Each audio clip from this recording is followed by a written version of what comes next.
వి gold trusted gold buyers. మీరు తాకట్టు పెట్టిన బంగారాన్ని విడిపించి ఈ రోజు ఉన్న మార్కెట్ ధరకు కొనబడును.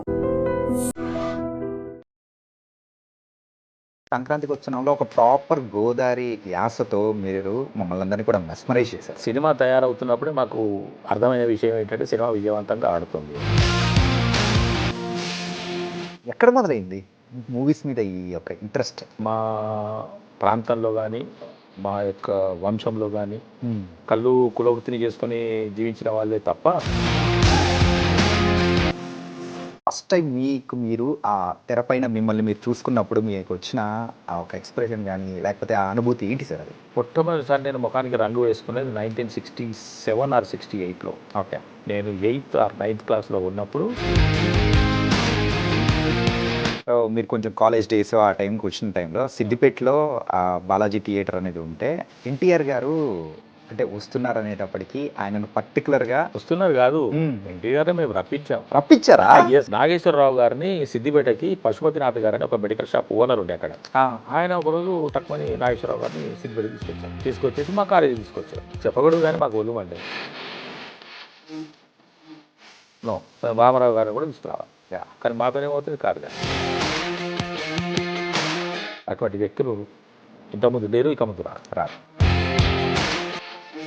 ఒక మనిషి మనిషిగా బ్రతకాలంటే, ఒక మనిషి బాగా ఎదగాలంటే రామారావు గారి జీవిత చరిత్ర తప్పకుండా తెలుస్తాను. ఒక పక్క ఉద్యోగం చేస్తూ కూడా ఈ చిన్న చిన్న క్యారెక్టర్స్ని కూడా అస్సలు వదలకూడదు అని చెప్పేసి నేను ఇప్పటికీ ఏ విషయం వదలను సార్. నాకు మొట్టమొదటిసారి ఒక అతను ఒక మెసేజ్, వాయిస్ మెసేజ్ పెట్టాడు, మీకు ఒక గుర్తింపు ఉంది, ఇలాంటి పాత్రలు వేసి మాలాంటి వాళ్ళని బాధ పెట్టద్దు అని అన్నాడు. కొంతమంది చాలా అడ్వాంటేజ్ తీసుకున్నారు, నన్ను చాలా ఇబ్బంది పెట్టిన వాళ్ళు కూడా. అంటే ఏ రకంగా ఇబ్బంది? డీజే టిల్లు మీ లైఫ్ని కాదు, కంప్లీట్గా మాకంటూ ఒక కొత్త అద్భుతమైన యాక్టర్ని కూడా ఇండస్ట్రీకి ఇచ్చారు. సిద్ధు కరుణ్ భాస్కర్ని అడిగినట్టు తెలిసింది. ఇట్లా మా సినిమా షూటింగ్ దగ్గరికి వస్తున్నది, మన ఫాదర్ క్యారెక్టర్ గుర్తులేడు అని చెప్పేశానంటే అప్పుడు కరుణ్ భాస్కర్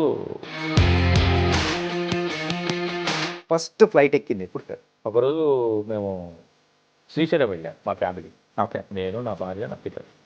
రోప్ వే కనిపించింది. ఈ తగమన విమానం ఎక్కం గాలి అంటే ప్రయాణం చేయలేదు. ఇది కూడా గాలికే కదా పోయేది. బ్యాంకాక్ ఎలా ఉంది సార్? మాకు అన్ని రకాల సౌలభ్యం ఇచ్చారు, వాళ్ళు అన్ని సౌకర్యాలు ఇచ్చారు, డబ్బులు కూడా ఇచ్చారు. బ్యాంకాక్ వేరా పోవాలి. ఈ రోజున నేను ఈ విధంగా ఉండడానికి కారణం, నేను గుర్తుంచుకునే వ్యక్తులు ఇప్పటికీ ఈ రోజున ఉన్నప్పటికీ ఒక ముగ్గురు. ఒకటి తరుణ్ భాస్కర్ గారు. బలగం సినిమాలో వేణుకు ఎందుకో నా మీద నమ్మకం. మనిషి ఎదుగుదలకు కొంతమంది కారణం ఉన్నారు. అలాగా అనిల్ రావుపూడి గారి పేరు చెప్తున్న టైంలో కూడా ఎమోషనల్ అవుతున్నారు.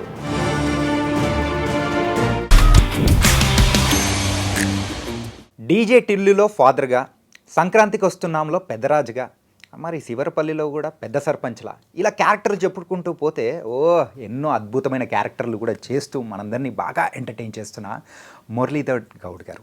మరి మురళీధర్ గౌడ్ గారు మరి అయితే ఇది విద్యుత్ శాఖలో మరి ఉద్యోగం తర్వాతే ఆయన మరి ఇండస్ట్రీలోకి వచ్చారని చెప్పేసి కొన్ని ఇంటర్వ్యూస్లో చూసాం. కాకపోతే దానికంటే ముందు చాలా సినిమాలు చేశారు, సీరియల్ చేశారు. ఇలా బోల్డ్ అన్ని ఆసక్తికరమైన సంఘటనలు అనేది కూడా మరి తెలుసుకోవాలని ఉందా? మరి అయితే లేట్ ఎందుకు, ఇప్పుడు మనతో పాటు కూడా మరి సంక్రాంతికి వస్తున్నాంలో కూడా మరి పెద్దరాజు గారికి కూడా ఒక అసలు పేరు అనేది ఉంటుంది కదా. మరి అయితే ఇంకా బోల్డ్ అన్ని సంగతులు అనేది కూడా మరి మురళి గారితోనే అడిగి తెలుసుకుందాం. సార్ నమస్తే. సార్ నమస్తే వంశీ గారు. సార్ అదేంటి సార్, నా పేరు చాణక్య సార్. వంశీ చాణక్య అని విన్నాను. వంశీ చాణక్య అని విన్నాను, కాదా చాణక్య? ఓన్లీ జస్ట్ చాణక్యనే సార్. ఓకే, కొత్తగా నామకరణం చేస్తున్నట్టు అనిపిస్తుంది నాకైతే. ఎందుకో మరి అట్లా అనిపించింది నాకు. సింపుల్గా చాణక్య కూడా ఆంటోనీ కంటే దేంతోనికి అన్నట్టు నాకు కూడా ఏదైనా అంటారేమో అనుకున్నా. చాణక్య. సార్ మీరు కనిపించారంటే స్క్రీన్ మీద నవ్వులు పువ్వులు అవుతున్నాయి. అండ్ అరే మురళి గారు కనిపించారంటే ప్రేక్షకులు కూడా అరే ఏదో మనల్ని సర్ప్రైజ్ చేసే క్యారెక్టర్ అని చెప్పేసి అందరు కూడా చాలా రిసీవ్ చేసుకుంటున్నారు. ఫస్ట్ అయితే రీసెంట్గా కంగ్రాచులేషన్స్ కూడా చెప్పుకోవాలి sir. Thank you very much. సంక్రాంతికి వస్తున్నాం అని వచ్చి అందులో పెద్దరాజు గారు వచ్చి అండ్ ఎంత బాగా నవ్విచ్చారు. నా పేరు త్రిబుల్ ఆర్. దాంట్లో ట్రిపుల్ ఆర్ ఏంటి సార్? సంక్రాంతికి వస్తున్నాం సినిమాలో వెంకటేష్ గారి పేరేమో వైడి రాజు, యాదగిరి దామోదర్ రాజు, సీతరాజు. ఆయన అబ్బాయి పేరు బుల్లిరాజు. నా పేరు రొయ్యల రామరాజు. ఎక్కడ రాదు ప్రస్తావన, ఓకే. ప్రస్తావన ఎక్కడ రాదు, కానీ నా పేరు యాక్చువల్గా ఆ క్యారెక్టర్ పేరు రొయ్యల రామరాజు త్రిబుల్ ఓకే. కానీ ఇప్పటివరకు మీరు చేసిన అన్ని మూవీస్లలో కూడా ఒక తెలంగాణ యాసతో తెలంగాణ బ్యాక్డ్రాప్లో ఉన్న మూవీస్ కానీ, నార్మల్ మూవీస్లో కానీ, భగవంత్ కేసరి ఇట్లా అన్నీ చేశారు. కాకపోతే సంక్రాంతికి వస్తున్నాంలో ఒక ప్రాపర్ గోదావరి యాసతో మీరు మమ్మల్ని అందరినీ కూడా మెస్మరైజ్ చేశారు sir. Thank you. So proper Telugu అంటే ఆ తెలుగు మాట్లాడడానికి కొంచెం ఏమైనా కష్టపడ్డారా? డెఫినెట్గా సార్, ఎందుకంటే తెలంగాణలో పుట్టి పెరిగిన నేను తెలంగాణ యాస అంటే నాకు కరతరామలకం అంటారు కదా, అలవకగా మాట్లాడగలను, చెప్పేయగలను. నాకు డైలాగులు కూడా పెద్దగా నోట్ చేసుకోవాల్సినంత అవసరం ఉండదు. తెలంగాణ స్లాంగ్లో చెప్పాల్సిన డైలాగులు సీన్ పేపర్ ఒకసారి చూసుకుంటే కంటెంట్ తెలుసుకుంటే చాలు అని ఎప్పుడైతే అంటారో డైరెక్టర్ గారికి, మీరు ఏవైనా చెప్పండి సార్, కంటెంట్ మాత్రం ఇది అన్నప్పుడు నేను అరవకు డైలాగులు చెప్పేస్తాను. ఓకే. పైగా నాకు కొంచెం గ్రహణ శక్తి ఎక్కువ కాబట్టి ఆ గ్రాహక శక్తి ఉన్నది నాకు. డైలాగులు బాగా గుర్తుపెట్టుకుంటాను. అంటే కంటెంట్ గుర్తుపెట్టుకుంటే ఆటోమేటిక్గా అవి సెంటెన్స్ ఫ్రేమ్ చేయగలను. నాకు భాష మీద కూడా కొంచెం పట్టున్నది బాగా. తెలుగు భాష చాలా బాగా చక్కగా మాట్లాడగలను. కాబట్టి ఆ విషయం ఏమిటో అర్థం చేసుకొని నేను మాట్లాడగలను. ఈ ఆంధ్ర మన భీమవరం స్లాంగ్ కాడికి వచ్చి దాని దగ్గరికి వచ్చినప్పటికి ఏమైందంటే కొంచెం కష్టపడవలసి వచ్చింది. కష్టపడ్డాను. ఓకే. కష్టపడ్డాను అని అంటే మరీ కష్టమేం పడలేదు. భాష తెలుసు కాబట్టి కొంచెం యాస ఒక్కటే మారుతుంది తప్ప పదము అర్థం ఒకటే కదా. కాబట్టి నాకు పెద్దగా కష్టమేం అనిపించలేదు. ఓకే. పెద్ద కష్టం అనిపించలేదు. భాష మీద పట్టుంది కాబట్టి ఆ యొక్క వస్తువు యొక్క అర్థం నాకు తెలుసు కాబట్టి దాన్ని మనం ఎలా పలుకుతున్నామో ఆ పక్క ఎలా పలుకుతారు, మనం ఏం చేయాలనేది ఒకటి తెలుసుకుంటే, పైగా నాకు ఒక మెంటర్ ఉన్నారు అక్కడ డబ్బింగ్ చెప్పే దగ్గర, పలికించారు. ఓకే. అండ్ ముగ్గురు రాజులు సో హ్యాపీగా సినిమాని మమ్మల్ని అందరినీ కూడా నవ్వుల పూల ఇలా చేశారు. ఒక సంక్రాంతికి వస్తున్నాం అనేటప్పటికీ అది కూడా ఈ సంక్రాంతి చాలా స్పెషల్ అయ్యేలా చేసేసారు. సినిమా తయారవుతున్నప్పుడే మాకు అర్థమైన విషయం ఏంటంటే సినిమా విజయవంతంగా ఆడుతుంది అని. ప్రేక్షకులు ఇంకా కొంచెం చెయ్యి అందించేసి దాన్ని అద్భుతమైన విజయం కిందకి మార్చారు. చాలా సంతోషంగా ఉందండి. ప్రొడ్యూసర్ గారి నుంచి మొదలుకొని ప్రతి వారు, డైరెక్టర్ గారు మహానుభావులు, ఆ డైరెక్టర్ గారు అనిల్ రావుపూడి గారు మూలంగానే నాకు ఆ సినిమాలో క్యారెక్టర్ వచ్చింది. ఎస్. భగవంత్ కేసరి సినిమాలో కూడా వారి ప్రమేయంతో, వారి యొక్క ఔదార్యంతోనే నాకు ఆ విషయం వచ్చింది. కానీ అక్కడ మాత్రం మీ నడివి అనేది కూడా తక్కువ ఉన్నా కానీ ఆ ఉన్న స్పేస్లోనే మీరు బాగా ఎంటర్టైన్ చేశారు. నిడివి తక్కువ చేశారు. భగవంత్ కేసరిలో కూడా పెద్ద క్యారెక్టర్ అది. కానీ ఇందులో దీంట్లో కంపేర్ చేసుకుంటే దీనికన్నా కొంచెం తక్కువ. కానీ అది కూడా ఒక పెద్ద నటుడితో, పెద్ద హీరో గారితోనే వేషము. దీంట్లో కూడా పెద్ద హీరో గారితో వేషము. ఆ విధంగా నా ప్రయాణం కొంత విజయవంతంగానే సాగుతుంది. ఓకే సార్, మీ లైఫ్ని మార్చేసిన సినిమా ఏదైనా ఉందంటే అది DJ Tillu. Yes. Before DJ Tillu, after DJ Tillu. యూజువల్గా మీ గురించి వేరే సీనియర్ యాక్టర్స్ ఎవరినన్నా కానీ ఇంటర్వ్యూ చేసేటప్పుడు మేము అనుకుంటూ ఉంటాం అనమాట. మురళీధర్ గౌడ్ గారు, సో ఆయన రిటైర్మెంట్ అయిన తర్వాత మూవీస్లోకి వచ్చారు. సో ఆయన చేస్తున్న క్యారెక్టర్స్ కానీ ఇప్పుడంతా అట్లనే. కానీ మీరు ఆల్రెడీ మూవీస్ మీద ఉన్న ఒక ఇంట్రెస్ట్ కానీ ఎక్కడా వదలకోకుండా మీరు ఉద్యోగ ధర్మాన్ని చేస్తూ, ఇంకో పక్క సీరియల్స్ చిన్న చిన్న క్యారెక్టర్స్ అయినా కానీ చేస్తూ ఈ ప్రయాణం అనేది కూడా ఒకసారి అంటే తెలుసుకుంటూ ఉంటే చాలా ఇన్స్పైరింగ్ అనిపించింది సార్. అసలు ఎక్కడ మొదలైంది మూవీస్ మీద ఈ యొక్క ఇంట్రెస్ట్? నాకు ఇంతకుముందే చాలాసార్లు చెప్పినట్టుగా, కొన్ని సందర్భాల్లో ప్రస్తావించినట్టుగా, నాకు పుట్టుకతోనే ఈ ఆలోచన ఉందండి. నాకు ఊహ తెలుస్తున్న కొద్దీ, నేను పెరుగుతున్న కొద్దీ నేను ఒక సినిమా నటుడిని అవ్వాలని కాదు, నేను సినిమా నటుడిని అనే ఫీలింగ్ ఉన్నది నాకు. అది నా భావన. ఓకే. ఇది వేరే అర్థాలు కాదు దీంట్లో. నేను ఒక సినిమా నటుడిని, మరి ఏంటి సినిమాలు జరుగుతున్నాయి, మరి నేను ఇంకెప్పుడు సినిమాల్లోకి వెళ్తాను, నా కార్యక్రమాలు ఎప్పుడు జరుగుతాయి అనేటువంటి ఆలోచన ఉండేదండి. అది ఎలా వచ్చిందో నాకు తెలియదు. By the grace of God మా తల్లిదండ్రులకి, నా పూర్వీకులకు అందరికీ కూడా సదా స్మరామి. ఓకే. అయితే నాకు ఊహ తెలిసినప్పటి నుంచే నేను సినిమా నటుడిని అనేటువంటి భావన నాలో ఉన్నది. అది పెరుగుతూ వచ్చింది. కాకపోతే మా ప్రాంతంలో కానీ, మా యొక్క వంశంలో కానీ ఎవరు సినిమాలకు చెందిన వాళ్ళు లేరు కాబట్టి, సినిమాలకే కాకుండా కనీసం ఒక కళాకారుడిగా కూడా ఏ రంగంలో కూడా ఉన్నవాళ్ళు కారు కాబట్టి, అంతా మా కులవృత్తి, మేము గౌడ్స్, కులవృత్తిని చేసుకొని జీవించిన వాళ్ళే తప్ప అసలు ఈ సాంస్కృతిక కార్యక్రమాల వైపు ఎవరు లేరు. ఓకే.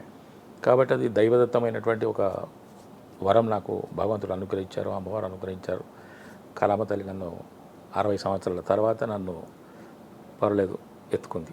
ఓకే. అంటే సీరియల్స్ చేస్తూ ఉన్నారు, చాలా సీరియల్స్ చేశారు. సీరియల్స్ చేయడానికి కారణం ఏంటంటే సార్, సినిమాల్లో నాకు అవకాశాలు రావు. సినిమాల్లో నాకు ఏ ఒక్క చిన్న వ్యక్తి తెలిసిన వాళ్ళు లేరు. నాకు చేయుతను అందించే వాళ్ళు ఎవరు లేరు. చేయుతను అందించకుంటే వెళ్ళకూడదు కదా అని అనుకుంటే అది వేరు సంగతి. ఆ ప్రయత్నాలు అనేటివి ఉంటాయి. కాకపోతే నేను ఎవరి అండదండనో ఉంటే వెళ్ళటం వేరు. ఏ అండదండ లేకుండా ఏకాగిగా వెళ్ళి దాన్ని పోరాటం చేయటం వేరు. మరి నేను పోరాటం చేయాలంటే నాకు కూడా బ్యాక్గ్రౌండ్ ఉండాలి, కొంత ఫైనాన్షియల్ సపోర్ట్ ఉండాలి.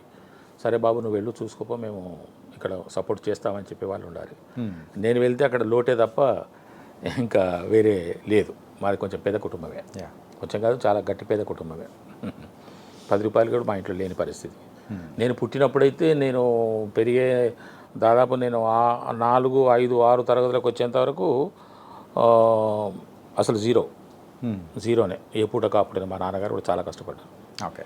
సైకిల్ ట్యాక్సీ పెట్టుకొని కళ్ళు అమ్ముకుంటూ దూర ప్రాంతాలకు వెళ్ళి ఉద్యోగం అది ఉద్యోగం అంటే ఇదే జీతాలు చేసుకుంటూ మేము 5 సంతానం మా అమ్మ నాన్నలకి. ఓకే. 4 మగపిల్లలు, ఒక అమ్మాయి. నేను పెద్ద. నా తర్వాత మా ఇంకో తమ్ముడు, ఆ తర్వాత మా చెల్లెలు, ఆ తర్వాత ఇంకో 2 తమ్ముళ్ళు. ఓకే. దురదృష్టవశాత్తు సంక్రాంతికి వస్తున్నాం, సినిమా చేస్తున్నాం. అప్పుడే మేము పొల్లాచిలో ఉన్నాము. మా 3వ తమ్ముడు చనిపోయాడు.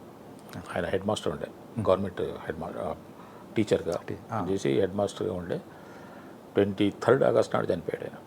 మేము మొత్తం 5. కానీ సార్ ఇంట్లో అందరూ కూడా సో మంచి ఎడ్యుకేటెడ్గా అయినా సార్, అంటే ఆ కష్టాలని కూడా చూసి మా నాన్నగారు మాత్రం చదువు విషయంలో ఎక్కడ కాంప్రమైజ్ కాలేదు. ఆయన ఎంత కష్టపడ్డా, ఎంత ఇబ్బంది పడ్డా. ఎందుకు సార్, నేను డిగ్రీ చదువుతున్న రోజుల్లో మా నాన్నగారి కాళ్ళకి చెప్పులు లేవు. ఓకే. స్లిప్పర్స్ కూడా లేవు. 5 రూపాయల స్లిప్పర్స్ అప్పుడు 74లో. 1974లో నా గ్రాడ్యుయేషన్ అయిపోయింది. 72, 73, 74 సిద్దిపేటలో చదువుకున్నాను, గవర్నమెంట్ డిగ్రీ కాలేజ్ సిద్దిపేట. 1972, 73, 74లో నేను గ్రాడ్యుయేషన్ చేస్తున్నప్పుడు ఆయన కాళ్ళకి చెప్పులు లేవు. ఒకరోజు నేను ఆయన నాందేడ్లో పనిచేసేవారు. ఓకే. జీతం చేసేవారు. ఒకసారి నేను నాందేడ్ వెళ్తాను, బస్ టైం అయిపోతుంది అని అంటే సైకిల్ మీద నన్ను కూర్చోబెట్టుకొని, డిగ్రీ చేస్తున్నప్పటికీ నేను ఆయనే దొక్కాడు. సైకిల్ మీద నన్ను కూర్చోబెట్టుకుని ఆయనే దొక్కాడు. నేను దొక్కాలి, సైకిల్ మీద కూర్చోబెట్టుకుని నేను దొక్కాలి. కూర్చోముందర అని చెప్పి నన్ను కూర్చోబెట్టుకొని సైకిల్. మరి ఆయన నేను చూడాలనే, ఆయన అవస్థని గమనించి నేను మంచి దారిలో ఉండాలనే కారణం తెలియదు. కాకపోతే నేను ఆయన గమనించాను. ఓకే. అలాగా మాది కొంచెం పేద కుటుంబమే.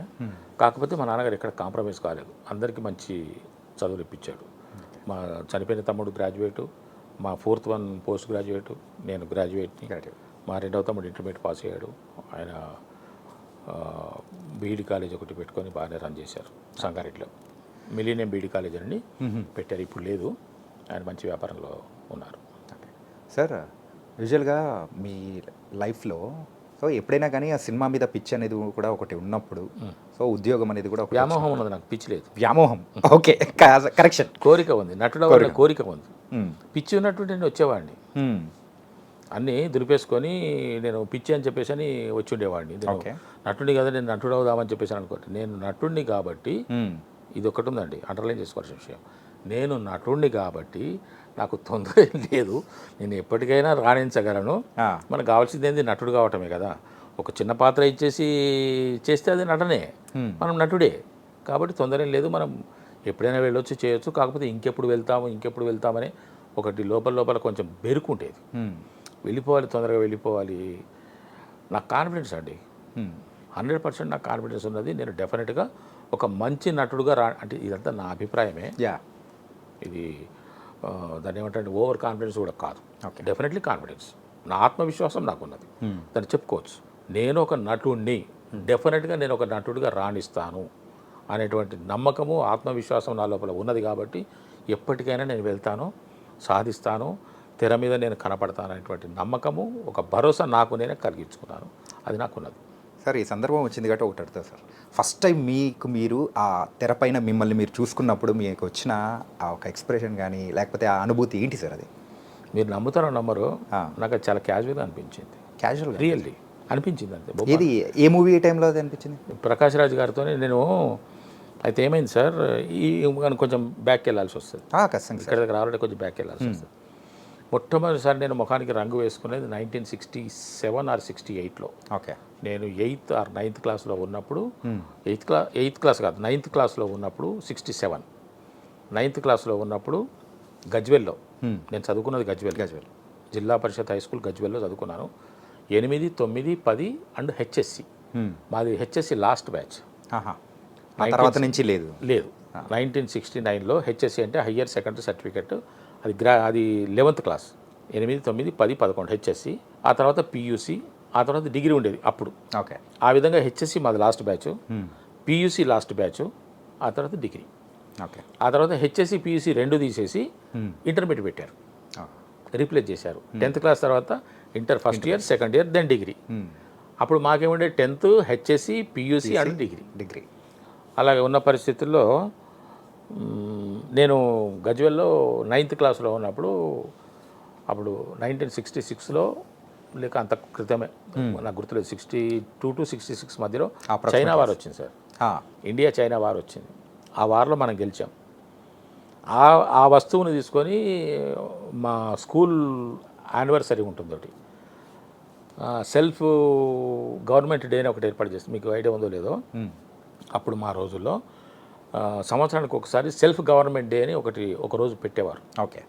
ఒకరోజు సెల్ఫ్ గవర్నమెంట్ డే అంటే ఆ రోజు ఆ స్కూల్ అంతా మేమే అధికారులము, మాదే ప్రభుత్వం. ఓకే. మా స్టూడెంట్ నుంచి ఒకతను హెడ్ మాస్టర్ లాగా, మా స్టూడెంట్స్లోంచే కొంతమంది టీచర్ల లాగా, మా స్టూడెంట్స్లోంచే ఒకతను ప్యూన్ లాగా, ఓకే, మా స్టూడెంట్స్లోంచే ఒకతను స్వీపర్ లాగా యాక్ట్ చేసేవాళ్ళు అనమాట. ఇప్పుడు మా తోటి స్టూడెంటే మాకు వచ్చేసి టీచర్గా యాక్ట్ చేస్తే మేము లేచి నిలబడి నమస్కారం సార్ అనడము, అతను అటెండెన్స్ తీసుకోవడం, ఏరా ఏమేమి చదువుకున్నారు, ఇవన్నీ సెల్ఫ్ గవర్నమెంట్ అనమాట.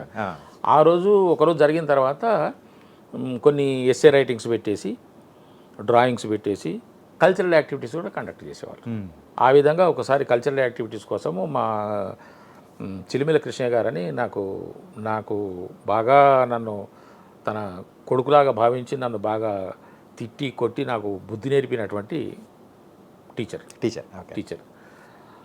ఆయన కొంచెం కల్చరల్ యాక్టివిటీస్ మీద బాగా ఇష్టం ఆయనకి. సొంతంగా ఏదో రాసుకునేవాడు, ఏదో ఆయన ఏలు పెట్టింది లేకుండా సంగీతం అని పాట. కల్చరల్ యాక్టివిటీస్ అనేటప్పటికి ఒక టీచర్ మంచిగా యాక్టివేట్ అవుతారు అందులో. ఆ విధంగా ఉండేవాడు. ఆయన ఒక ఇద్దరిని తయారు చేసేసి, ఒకడు చైనా సోల్జర్, ఒకరు ఇండియా సోల్జర్ అని చెప్పేసి ఇద్దరి మధ్యన ఒక ఒక ఒక కాన్సెప్ట్ పెట్టుకొని ఏదో చేస్తున్నాడు ఆయన, ప్రాక్టీస్ రిహార్సల్ చేయిస్తున్నాడు. నన్ను ఎప్పటికీ ఆయన వెంట పెట్టుకునే ఉండేవాడు ఆయన. అస్సలు నన్ను వదిలేవాడు కాదు. సరే నేను వాళ్ళ పక్కన కూర్చొని ఉన్నాను. మరి ఆయనకి ఏం థాట్ వచ్చిందో, మరి నువ్వు కూడా ఇక్కడ రారా అని చెప్పేసి అని నాకేదో చిన్న ఒక 2 డైలాగులు ఇచ్చేసి, నువ్వు ఈ మధ్యలో నువ్వు కూడా ఒక బఫూన్ లాగా నువ్వు కూడా ఈ విధంగా చేయమని చెప్పేసి అని చెప్పారు. అది మొట్టమొదటిసారి 1968లో 9th క్లాస్లో ఉన్నప్పుడు మొహానికి రంగు వేసుకొని నన్ను ఆ విధంగా స్టేజ్ మీదకి ప్రవేశపెట్టారు. ఓకే. అది చాలా బాగా నచ్చింది అందరికీ. అప్పుడు ఉన్నటువంటి వ్యవస్థలో బ్లాక్ డెవలప్మెంట్ ఆఫీసర్ ఉండేవాడు, బీడీఓ అని, తాలూకా హెడ్. ఈ పొలిటికల్గానేమో సమితి ప్రెసిడెంట్ అని ఉండేవాళ్ళు.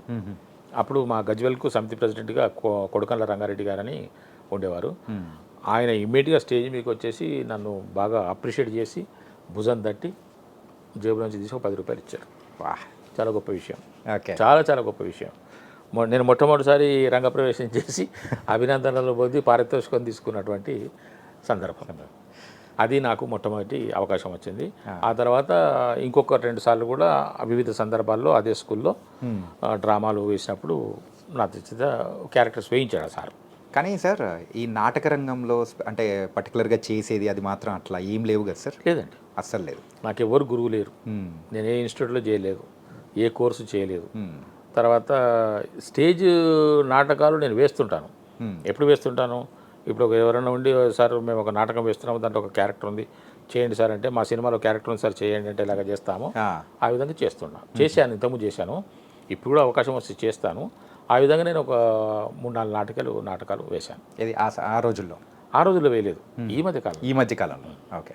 సో ఇప్పుడు మనం ఫ్లాష్ బ్యాక్కి వెళ్ళిపోయాం కాబట్టి సార్, అప్పుడు మీరు కొంచెం కాలేజ్ డేస్ ఆ టైంకి వచ్చిన టైంలో సిద్దిపేటలో బాలాజీ థియేటర్ అనేది ఉంటే, అక్కడ ఏదో ఒక మూవీకి నాకు గుర్తు రావట్లేదు, ఎన్టీఆర్ గారు అంటే వస్తున్నారు అనేటప్పటికీ ఆయనను పర్టికులర్గా వస్తున్నారు కాదు, ఎన్టీఆర్ మేము రప్పించాం. రప్పించారా? ఎస్. అరే ఆ సందర్భము అది కూడా మీ ఫేవరెట్ హీరో రామారావు గారిని సిద్దిపేటకు రప్పించింది మేమే.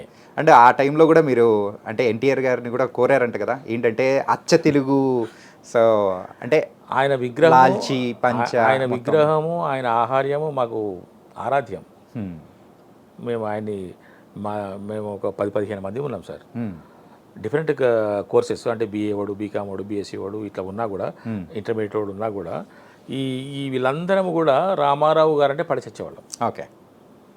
నాగేశ్వరరావు గారిని కూడా అభిమానించేవాళ్ళము, కానీ రామారావు గారు అంటే ఒక 2-3 ఇంతలు ఎక్కువనే. అంటే ఆ టైంలో చెప్పారంటగా లాల్చీ పంచా వేసుకొని అచ్చ తెలుగుగా రావాలి అని చెప్పాను సార్. నా కోరిక అది. కోరిక. దేశోద్ధారకులలో ఒక సినిమా వచ్చింది అప్పుడే. రైట్. దేశోద్ధారకులలో ఒక పాట ఉంది.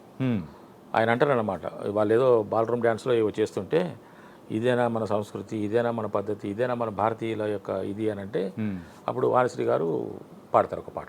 ఇది కాదు మన సంస్కృతి, ఇది కాదు మన అది, ఒక పాట ఉంది బాగా అసలు ఒళ్ళు గగురు పొడిచేటువంటి పాట అనమాట. అంటే మన సంస్కృతి గురించి ఆమె చెప్పే పాట. అప్పుడు ఆయన జనరల్గా కూడా ఆయన బయట కూడా వేసుకునేవారట, కానీ మేము మొట్టమొదటిసారి సినిమాలో ఆ విధంగా చూడటం మాకు బాగా నచ్చింది. దూపుకోవటం, ఆ కుచ్చిళ్ళు, ఆ చెంగును తీసి ఆయన రైట్ పంచకి వచ్చే చెంగు అనేది జోబులో పెట్టుకోవడం, అది మాకు చాలా. మా నాన్నగారు కూడా ధోతి కట్టుకునేవారు. అప్పట్లో అందరు ధోతులు కట్టుకునేవారు కదా సార్. సార్ది కొంచెం డిఫరెంట్గా ఆ కలరు ఆయన యొక్క అది చాలా బాగా ఉండేది. అయితే మేము వస్తున్నప్పుడే ఇక మేము ఒక్కొక్క కోరిక, సార్ ఈ విధంగా రావాలి, ఈ గెటప్లో రావాలి, ఇలాగా రావాలి అని చెప్పేసి మేమే కొంచెం డిజైన్ చేసుకున్నాం. అటు నేనే కాకుండా ఒక 10-15 మంది డిజైన్ చేసుకున్నాము. దాంట్లో కొంచెం నేను ఎక్కువ నా వరకు నేను వాళ్ళకు హింట్స్ ఇవ్వడం చేశాను. ఈవెన్ సార్తో ఫోటో దిగటం కూడా దిగాం మేము. అంటే పూలమాల కూడా మీరు వేయాల్సింది కాదంట, అంటే పర్టికులర్గా పక్కన వాళ్ళకి వేయాల్సింది మీరు వెళ్ళి ఎన్టీఆర్ గారికి కాదు, మా ప్రిన్సిపల్ గారికి. నా దగ్గర డబ్బులు ఏం లేవు, నేనేం పూలదండ తీసుకురాలేదు.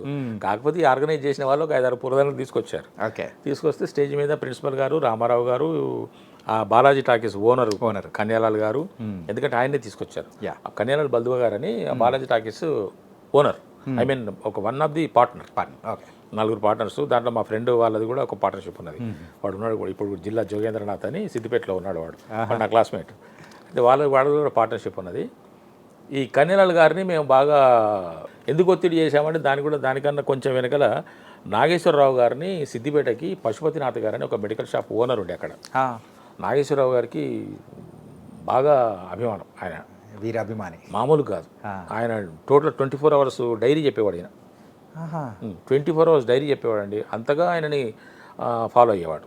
నాగేశ్వరరావు గారు కూడా, ఈయన వెళ్తే నాగేశ్వరరావు గారు ఈయనకి అపాయింట్మెంట్ ఇవ్వడము, నేను కలిసి వచ్చినాను చెప్పినానని చెప్పి ఆయన ఒకరోజు టక్మని నాగేశ్వరరావు గారిని సిద్దిపేటకి తీసుకొచ్చారు.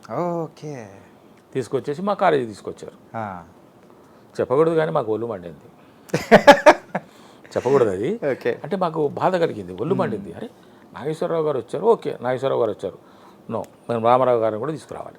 కానీ మాతోనే ఏమవుతుంది కాదు కదా. నాగేశ్వరరావు గారు ఎట్లా వచ్చారో కూడా తెలియదు మాకు. పశుపతినాథ్ తీసుకొచ్చాడు, కానీ ఆయనకున్న రూట్ వేరు, ఆయనకున్నటువంటి పరిచయాలు వేరు. మరి మా పరిస్థితి ఏంటి అని అనుకుంటే అప్పుడు థాట్ వచ్చింది, సినిమా టాకీస్ కాబట్టి, సినిమా వాళ్ళు కాబట్టి మేము అప్పుడు హనుమాన్ వ్యాయామశాలను పెట్టాం సిద్దిపేటలో. దానికి ఎందుకో ఈ కన్యలాల్ బల్దువా గారినే ఉండండి, ఎందుకైనా మంచిది, పెద్ద మనిషి, ఎప్పుడైనా ఏదో రాల్సుకోవచ్చు అని చెప్పేసి అతన్ని అదేది మన గౌరవ ప్రెసిడెంట్గా పెట్టాం. ఉంటుంది కదా ఒకటి గౌరవ ప్రెసిడెంట్ అని పెట్టేసి దాన్ని సాగు చేసుకుని బాలాజీ టాకీస్ కూడా అప్పుడప్పుడు పోయేవాళ్ళం ఫ్రీగా.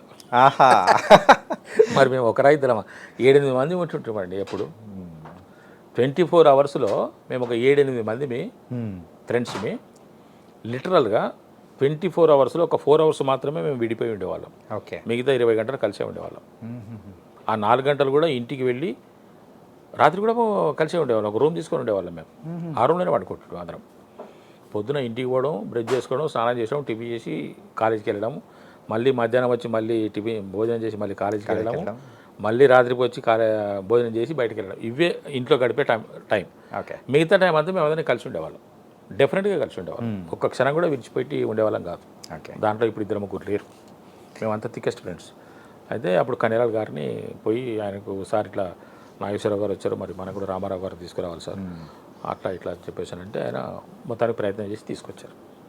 అప్పుడు మేము చాలా హంగామా చేసామండి. రామారావు గారు కూడా ఆయన కూడా మనస్ఫూర్తిగా చెప్పిన మాట ఏంటంటే, సిద్దిపేటలో నాకు ఈ విధమైనటువంటి ఘన స్వాగతం లభిస్తుందని అనుకోలేదు అన్నారు. మరి నిజంగానే మనం ఇసుకేస్తే నేల రాలదు అని చెప్పేసినట్టు చూడండి, అంత జనం ఉన్నారండి. రామారావు గారికి మామూలు ఫాలోయింగ్ కాదు సార్ రిమోట్ ఏరియాస్లో అప్పట్లో. ఆ తర్వాత ఆయన ఎప్పటికైనా కూడా సార్ రామారావు గారు డెఫినెట్గా ఒక అద్వితీయమైన వ్యక్తి. నేను రామారావు గారి సందర్భం ప్రస్తావన వచ్చింది కాబట్టి నా మనసులో మాట చెప్తున్నాను సార్. రామారావు గారు నాకు సినిమా నటుడుగానే కాకుండా ఒక వ్యక్తిగా కూడా, ఒక రాజకీయవేత్తగా కూడా నభూతున్న భవిష్యత్తు. అటువంటి వ్యక్తులు ఇంతకుముందు లేరు, ఇక ముందు రారు. ఉన్నారేమో మనకు తెలియదు, కానీ మనకు తెలిసినంత వరకు అయితే ఇంతకుముందు లేరు, అటువంటి రారు సార్. అంతటి ఖచ్చితమైనటువంటి వ్యక్తి. ఈరోజు కూడా ఒక్క నయా పైసా ప్రజల సొమ్ము వాడుకోకుండా ఉన్న రాజకీయ నాయకుడిని ఒక్కడిని చూపించండి సార్, ఒక్కడిని. ప్రధానమంత్రి గారు, ఇంకో యోగి గారు, ఒక 5-6 ఉన్నారు వాళ్ళు. కానీ సొంత డబ్బు ఖర్చు పెట్టుకుని ప్రజలకు సేవ చేసిన వ్యక్తి రామారావు గారు. ఫ్లైట్లో వెళ్తే టికెట్ సొంతంగా వేసుకొని పోవడం, ఇంట్లో దిగితే కారు ఇంటికి వాపసు ఆఫీస్కి పంపించడం, లేకుంటే పక్కకు పెట్టించడం ఎవరు చేస్తారు సార్? వ్యక్తి కూడా ఎంత క్రమశిక్షణ సార్, ఎంత టైం సార్, చాలా బాగున్నాయి సార్. ఆయన వాళ్ళ యొక్క ఆదర్శాలు. ఒక మనిషి మనిషిగా బ్రతకాలంటే, ఒక మనిషి బాగా ఎదగాలంటే రామారావు గారి జీవిత చరిత్ర తప్పకుండా తెలుసుకోవాలి సార్. ఇది నా అభిప్రాయం. కానీ ఇంకొక విషయం సార్, చాణక్య గారు చెప్పండి సార్. నేను ఏది మాట్లాడినా కూడా నేను ఒక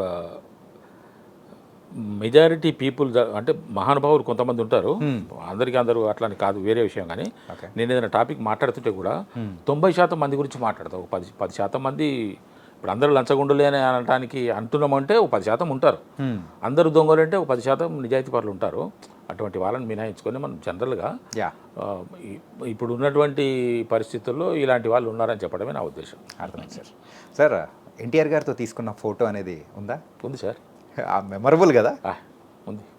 అండ్ ఇంకొక ఆసక్తికరమైన సంఘటన ఏంటంటే, మొత్తం ఒక మీటింగ్ కానీ, సో ఎన్టీఆర్ గారు రావడము అంతా అయిపోయిన తర్వాత మీకు ఫోటో ఇచ్చిన సందర్భం అనేది కూడా ఊరి బయట అనేది ఇచ్చారంట. అవును. ఆయన మా హడావుడు చూసేసి ఆయన మేనేజర్ ఎవరో, మరి ఆయన వెంట ఉన్నది ఎవరో సార్ వెంట, బాబు మీరందరూ ఇక్కడ, మేము హైదరాబాద్ వెళ్ళే దారిలో ఈ సిద్దిపేటకు ఒక 2 కిలోమీటర్ల దూరంలో మీరు ఎక్కడన్నా ఒక రోడ్డు మీద ఆగి ఉండండి, మేము ఇక్కడ నుంచి ఐబీకి వెళ్ళి, అప్పుడు ఇన్స్పెక్షన్ బంగ్లాలో వారికి లంచ్ ఏర్పాటు చేశారు, మేము అక్కడికి వెళ్ళి అక్కడ భోజనం చేసుకొని మేము వస్తాము, మీకు అక్కడ సార్తో ఫోటో తీయిస్తాను, మీరు అక్కడ వెయిట్ చేయండి అని అన్నారు. ఓకే. ఇంకా మేము కాలేజీ నుంచి సారు అటు ఐబీకి లంచ్కి వెళ్ళిన టైంలో మేము వెళ్ళి అక్కడ నిలబడ్డాం సార్ రోడ్డు మీద. ఓకే. వచ్చే కారును పోయే కారును చూసుకుంటూ, మాకు అసలు కార్ నెంబర్ కూడా, సార్ కార్ నెంబర్ ఏంటి, ఆయన ఇలా వచ్చాడు కూడా తెలియదు మాకు. ఆయన రావటం ఎక్కడి నుంచి వచ్చాడో కానీ మొత్తానికి వచ్చాడు అనేటప్పటికీ ఆయన వేరే జీప్లో ఎక్కాడు, ఓపెన్ టాప్ జీప్లో. ఓపెన్ టాప్ జీప్లో మొత్తం హైదరాబాద్ సిద్దిపేట తిప్పారు సార్ ఆయన్ని.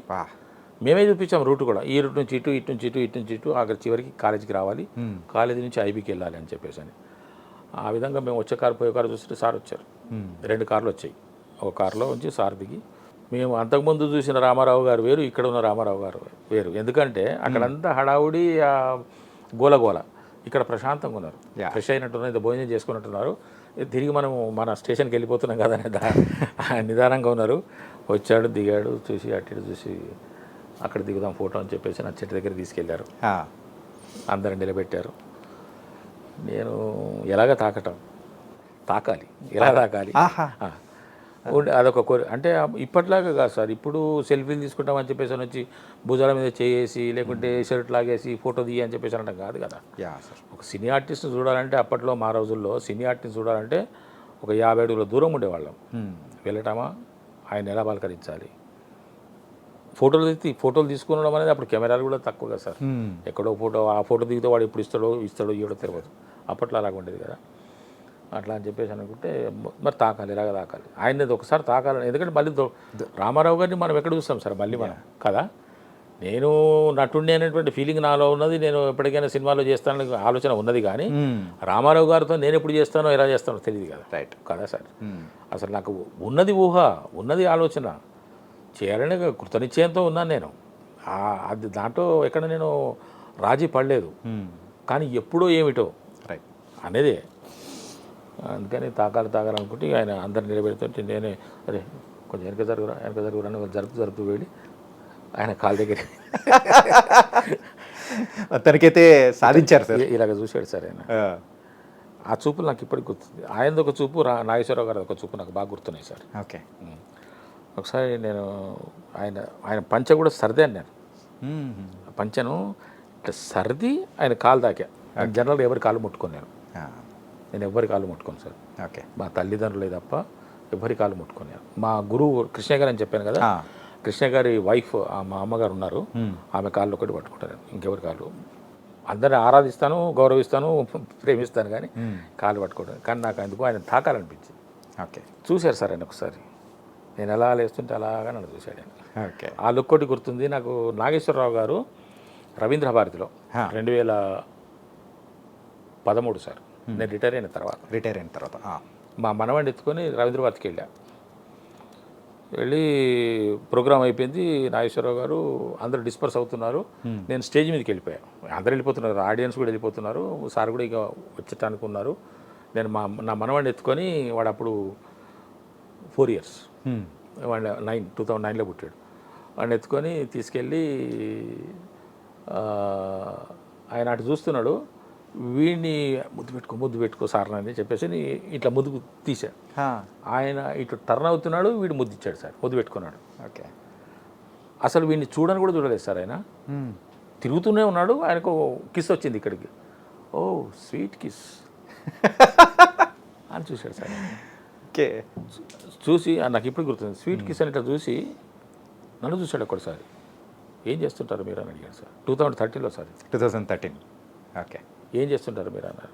అప్పటికి రిటైర్ అయ్యాను, 1 year అయింది, 1 year బ్యాక్ రిటైర్ అయ్యాను. ఎలక్ట్రిసిటీ బోర్డులో పనిచేస్తాను సార్ అన్నాడు. ఇట్లా చూశాడు ఆయన. అంటే ఎలక్ట్రిసిటీ బోర్డులో పనిచేస్తావా, సినిమాలో పనిచేస్తావా అనేటువంటి లుక్ కనిపించింది సార్ నాకు అట్ట. ఆ లుక్ నాకు ఇప్పుడు గుర్తుంది. వా. సో మొత్తానికైతే ఆయన ఎందుకు పసిగట్టాడు అనిపించింది సార్ నాకు. ఏం చేస్తుంటారు మీరు అని అడిగి, ఎలక్ట్రిసిటీ బోర్డు అంటే ఎలక్ట్రిసిటీ బోర్డులో పనిచేస్తారా అన్నట్టుగా చూశాడు ఆయన. అంటే ఆయనకు అనిపించింది, నేను నా లోపల ఒక ఆర్టిస్ట్ ఆయనకు అనిపించేదేమో నాకు అనిపించింది, నా భావన అది. నేను కూడా నాగేశ్వరరావు గారిని రవీంద్ర భారతిలో కొన్ని 100 సార్లు చూశాను సార్. ఓకే. ఆయన మాట నేను చాలా శ్రద్ధగా వినేవాడిని. ఆయన నుంచి కూడా నేను నేర్చుకున్నాను నాగేశ్వరరావు గారితో ఎలా ప్రవర్తించాలి. ఆయన అంత పెద్ద వయసులో ఉన్నటువంటి పెద్ద ఆయన చెప్తున్న ప్రతి మాట మనకు ఒక డిక్షనరీలోని మాటనే సార్. పెద్దవాళ్ళ మాటలు ఏవైనా కూడా వాళ్ళు మనస్ఫూర్తిగా వాళ్ళ ఆలోచనతో, వాళ్ళ అనుభవంతో మాట్లాడే ప్రతి మాట మనం డెఫినెట్గా విని ఆచరించాలి. చాలామంది విని వదిలిపెట్టదు సాని సార్. నీవు బాగుపడాలనుకుంటే, నీవు పైకి రావాలనుకుంటే, నీవు అనుకున్న లక్ష్యం చేరుకోవాలి అని అంటే డెఫినెట్గా పెద్దవాళ్ళ మాటలు విని వాటిని ఆచరించాలి. అప్పుడు నువ్వు సక్సెస్ అవుతావు, డెఫినెట్గా అవుతావు. ఎందుకంటే నీకన్నా ఒక 10 ఏళ్ళలో 20 ఏళ్ళలో 30 ఏళ్ళలో ముందున్న వ్యక్తి తన అనుభవాన్ని అంత రంగరించి చెప్తున్నాడు. అంటే నీకు ఆల్రెడీ నువ్వు అక్కడ రీచ్ కాకముందు నీకు రీచ్ అయ్యేటువంటి మాటలు చెప్తున్నాడు, కాబట్టి దాన్ని వినాలి. ఓకే. అతనే మొత్తానికి 2 లెజెండ్స్తో కూడా మీరు మంచి అనుభవాలు అనేది కూడా ఉన్నాయి. అంతే సార్. అది లైఫ్ లాంగ్ గుర్తుండిపోయే అంటే కొన్ని భాషకు అందవు సార్. కొన్ని భాషకు అందవు. కొన్ని కదలికల ద్వారా, కొన్ని చేష్టల ద్వారా, కొన్ని కనుచూపుల ద్వారా మనం గ్రహించాలి. నీ లోపల అటువంటి తపన ఉంటే, కృతనిశ్చయం ఉంటే, నువ్వు ఒక రాజకీయ నాయకుడి నువ్వు కావాలనుకుంటే ఒక సీనియర్ రాజకీయ నాయకుడిని ఫాలో కా. అతని జీవితంలో ఉన్న ఒడిదొడుకులు, ఆటుపోట్లు అవన్నీ నువ్వు గ్రహించి నువ్వు ఇంకా కొంచెం నీ బాటని కరెక్ట్ చేసుకోగలుగుతావు. ఎవరైనా ఏ రంగంలో ఉన్న వాళ్ళైనా ఒక పెద్ద పారిశ్రామికవేత్త కావాలని అనుకుంటే నీకు ఒక బిగ్గెస్ట్ పారిశ్రామికవేత్త ఇప్పుడు టాటా గారు ఉన్నారు. ఆయన ఏ విధంగా ప్రయాణం సాగించారు అన్నది నేర్చుకుంటే దాన్ని బట్టి నువ్వు కూడా ముందుకెళ్ళిపోవచ్చు. కష్టాలు కష్టం లేకుండా ఈ రోజున ప్రపంచ ప్రఖ్యాతి గాంచిన వాళ్ళు ఎవరైనా సరే, లేదా ఒక రంగంలో ప్రముఖులైన వారు ఎవరైనా ఉన్నా సరే, వాళ్ళ జీవిత గాథ వింటే, వాళ్ళ జీవిత చరిత్ర చదివితే కన్నీళ్ళు తప్పవు మనకు. ఖచ్చితంగా కష్టాలు లేకుండా మనం ఈ విజయాన్ని సాధించలేము. సాధించడం సాధ్యం కాదు. కష్టపడాల్సిందే. కష్టపడితేనే. ఇప్పుడు ఆకలి ఉన్నవాడికి, ఆకలితో ఉన్నవాడికి పచ్చడి మెతుకులు కూడా పరమాన్నంలాగా రుచికరమైన భోజనంలాగా ఎందుకు కనపడతాయి సార్? ఆకలి ఉన్నది కాబట్టి. అదే కడుపు నిండిన వాడికి నువ్వు బిర్యానీ పెట్టినా కూడా మనకి టేస్ట్ అనిపించదు. ఒక 5 అంతస్తుల మేడ మనం ఎక్కాలంటే మెట్లెక్కి వెళ్ళిపోతే దాని ఆయాసం తెలుస్తుంది. ఫస్ట్ ఫ్లోర్ ఏముంది, సెకండ్ ఫ్లోర్లో ఏముంది, దాని బాధ ఏముంది అన్నది మనకు తెలుస్తుంది. లిఫ్ట్లో వెళ్తే మనకేం తెలుస్తుంది సార్? తెలియదు. కాబట్టి కష్టపడాలి. కష్టం అనేది మనం ఆహ్వానించాలి. కష్టాలు వచ్చినాయి కదా అని అనుకోకూడదు. కష్టాన్ని ఆహ్వానించాలి, దాన్ని సాల్వ్ చేసుకోవాలి, ఆ కష్టాన్ని అధిగమించాలి. Okay, nice sir. సార్, మీ జర్నీ అనేది కూడా కొన్ని ఇంటర్వ్యూస్లో మేము విన్నాము. కాకపోతే కొన్ని ఫొటోస్ అయితే ఉన్నాయి సార్. మరి ఆ ఫొటోస్ ఏ సందర్భంలో, ఎక్కడ, ఏంటి అనేది కూడా మాకు కాస్త తెలియజేస్తే ఇంకా బాగుంటుంది అనుకుంటున్నాను సార్. ఈ సినిమా పేరు స్వర్ణ సుందరి సార్. స్వర్ణ సుందరి. ఓకే, స్వర్ణ సుందరి. మరి దాంట్లో నేను ఒక మహామంత్రి క్యారెక్టర్. ఆ సినిమా రాలేదు. ఓకే, ఆయన ఎందుకు తీశారో మరి ఏం ఆలోచించి తీశారో తెలియదు కానీ పాపం చాలా కష్టపడ్డాడు ఆయన. నేను వేషాల కోసం వెతుకుంటున్న రోజుల్లో ఒక ఆఫీస్కి వెళ్తే ఆయన నన్ను చూడగానే మీకు నా సినిమాలో క్యారెక్టర్ ఇస్తున్నాను సార్ అన్నాడు. ఓకే, పిలిచాడు, క్యారెక్టర్ ఇచ్చాడు. ఈ గెటప్ డిఫరెంట్ గెటప్ వేశాడు. అదే నాకు ఎంత ఆనందం వేసిందో ఈ గెటప్. నాకు ఈ జానపద గెటప్లన్నా, పౌరాణిక చిత్రాల గెటప్లన్నా నాకు చాలా ఇష్టం. నాకు పౌరాణిక చిత్రాలు, జానపద చిత్రాలు చేయాలని చాలా కోరిక. సార్, ఏ ఇయర్లో సార్ ఇంతకి ఇదే? ఇది నేను రిటైర్ అయిన తర్వాత 2014-13 అయ్యి ఉంటుంది. 2014-13 అంతే. ఓకే. కానీ ఈ గెటప్లో మిమ్మల్ని మేము అసలు మాకు అంటే చాలా మందికి కూడా తెలియదు. అసలు రాలేదు, సినిమా బయటకు రాలేదు. అదే సినిమా రాలేదు కాబట్టి ఎక్కడో పురావస్తు శాఖలో వచ్చి తీసినట్టు తీసాం. బాగానే ఖర్చు పెట్టుకున్నాడు సార్, సినిమా కోసం బాగానే ఖర్చు పెట్టుకున్నాడు. సినిమా ఆల్మోస్ట్ చేశాడు, రెడీ టు రిలీజ్ కూడా అన్నారు కానీ మరి అది పక్కకు పోయింది, డబ్బా. ఓకే సార్, ఇంకొక ఫోటో సార్, ఈ మాంత్రికుడు వేషం సార్. ఇది ఒక సీరియల్లో యాక్చువల్గా వీళ్ళు నన్ను ఒక క్యారెక్టర్ కోసం పిలిచారు సార్. ఓకే, క్యారెక్టర్ కోసం పిలిచారు. ఆ క్యారెక్టర్ చేశాను. 12 గంటలకు 1 గంటకు అయిపోయింది. లంచ్ చేసుకొని వెళ్ళిపోండి సార్ అన్నారు. ఓకే, సరే అని లంచ్ చేసుకొని వెళ్ళిపోదామని లంచ్ కూర్చున్నాము. ఈ మాంత్రికుడు క్యారెక్టర్ వేయాల్సిన వ్యక్తి రాలంటున్నాడు. ఓకే, వాళ్ళు నాకేం చెప్పినంటే అప్పుడు, సార్ మీకు ఇప్పుడు ఆ మార్వేషన్ క్యారెక్టర్ కూడా ఇప్పుడే చేపిస్తామంటున్నారు, కాబట్టి అది కూడా వేయండి అని చెప్పేసి ఇది నాతోనే నా క్యారెక్టరే మారవేషం అని చెప్పేసి నీ వేషం ఇప్పించారని ఇది వేరు అది వేరు. ఇదేదో సీరియల్ కానీ అది బహుశా ఇది ఆడదే ఆధారం అనుకుంటాను సార్. సీరియల్ ఆడదే ఆధారం అనుకుంటాను. ఓకే, ఈటీవీలో వచ్చే ఆడదే ఆధారం అనుకుంటాను. ఓకే, అండ్ ఇంకొకటి కూడా ఒక జానపద చిత్రం లాంటిదే సార్. అంటే ఆ గెటప్ అలాగే. ఇది నాటకం సార్. నాటకమా సార్ ఇది? ఓకే, నాటకం రవీంద్ర భారతిలో ఒక నాటకం ఆడుతున్న సందర్భంగా నేనే వెళ్ళి అడిగాను వాళ్ళని. ఓకే సార్, నాకు క్యారెక్టర్ ఇవ్వండి సార్ అని అడిగాను.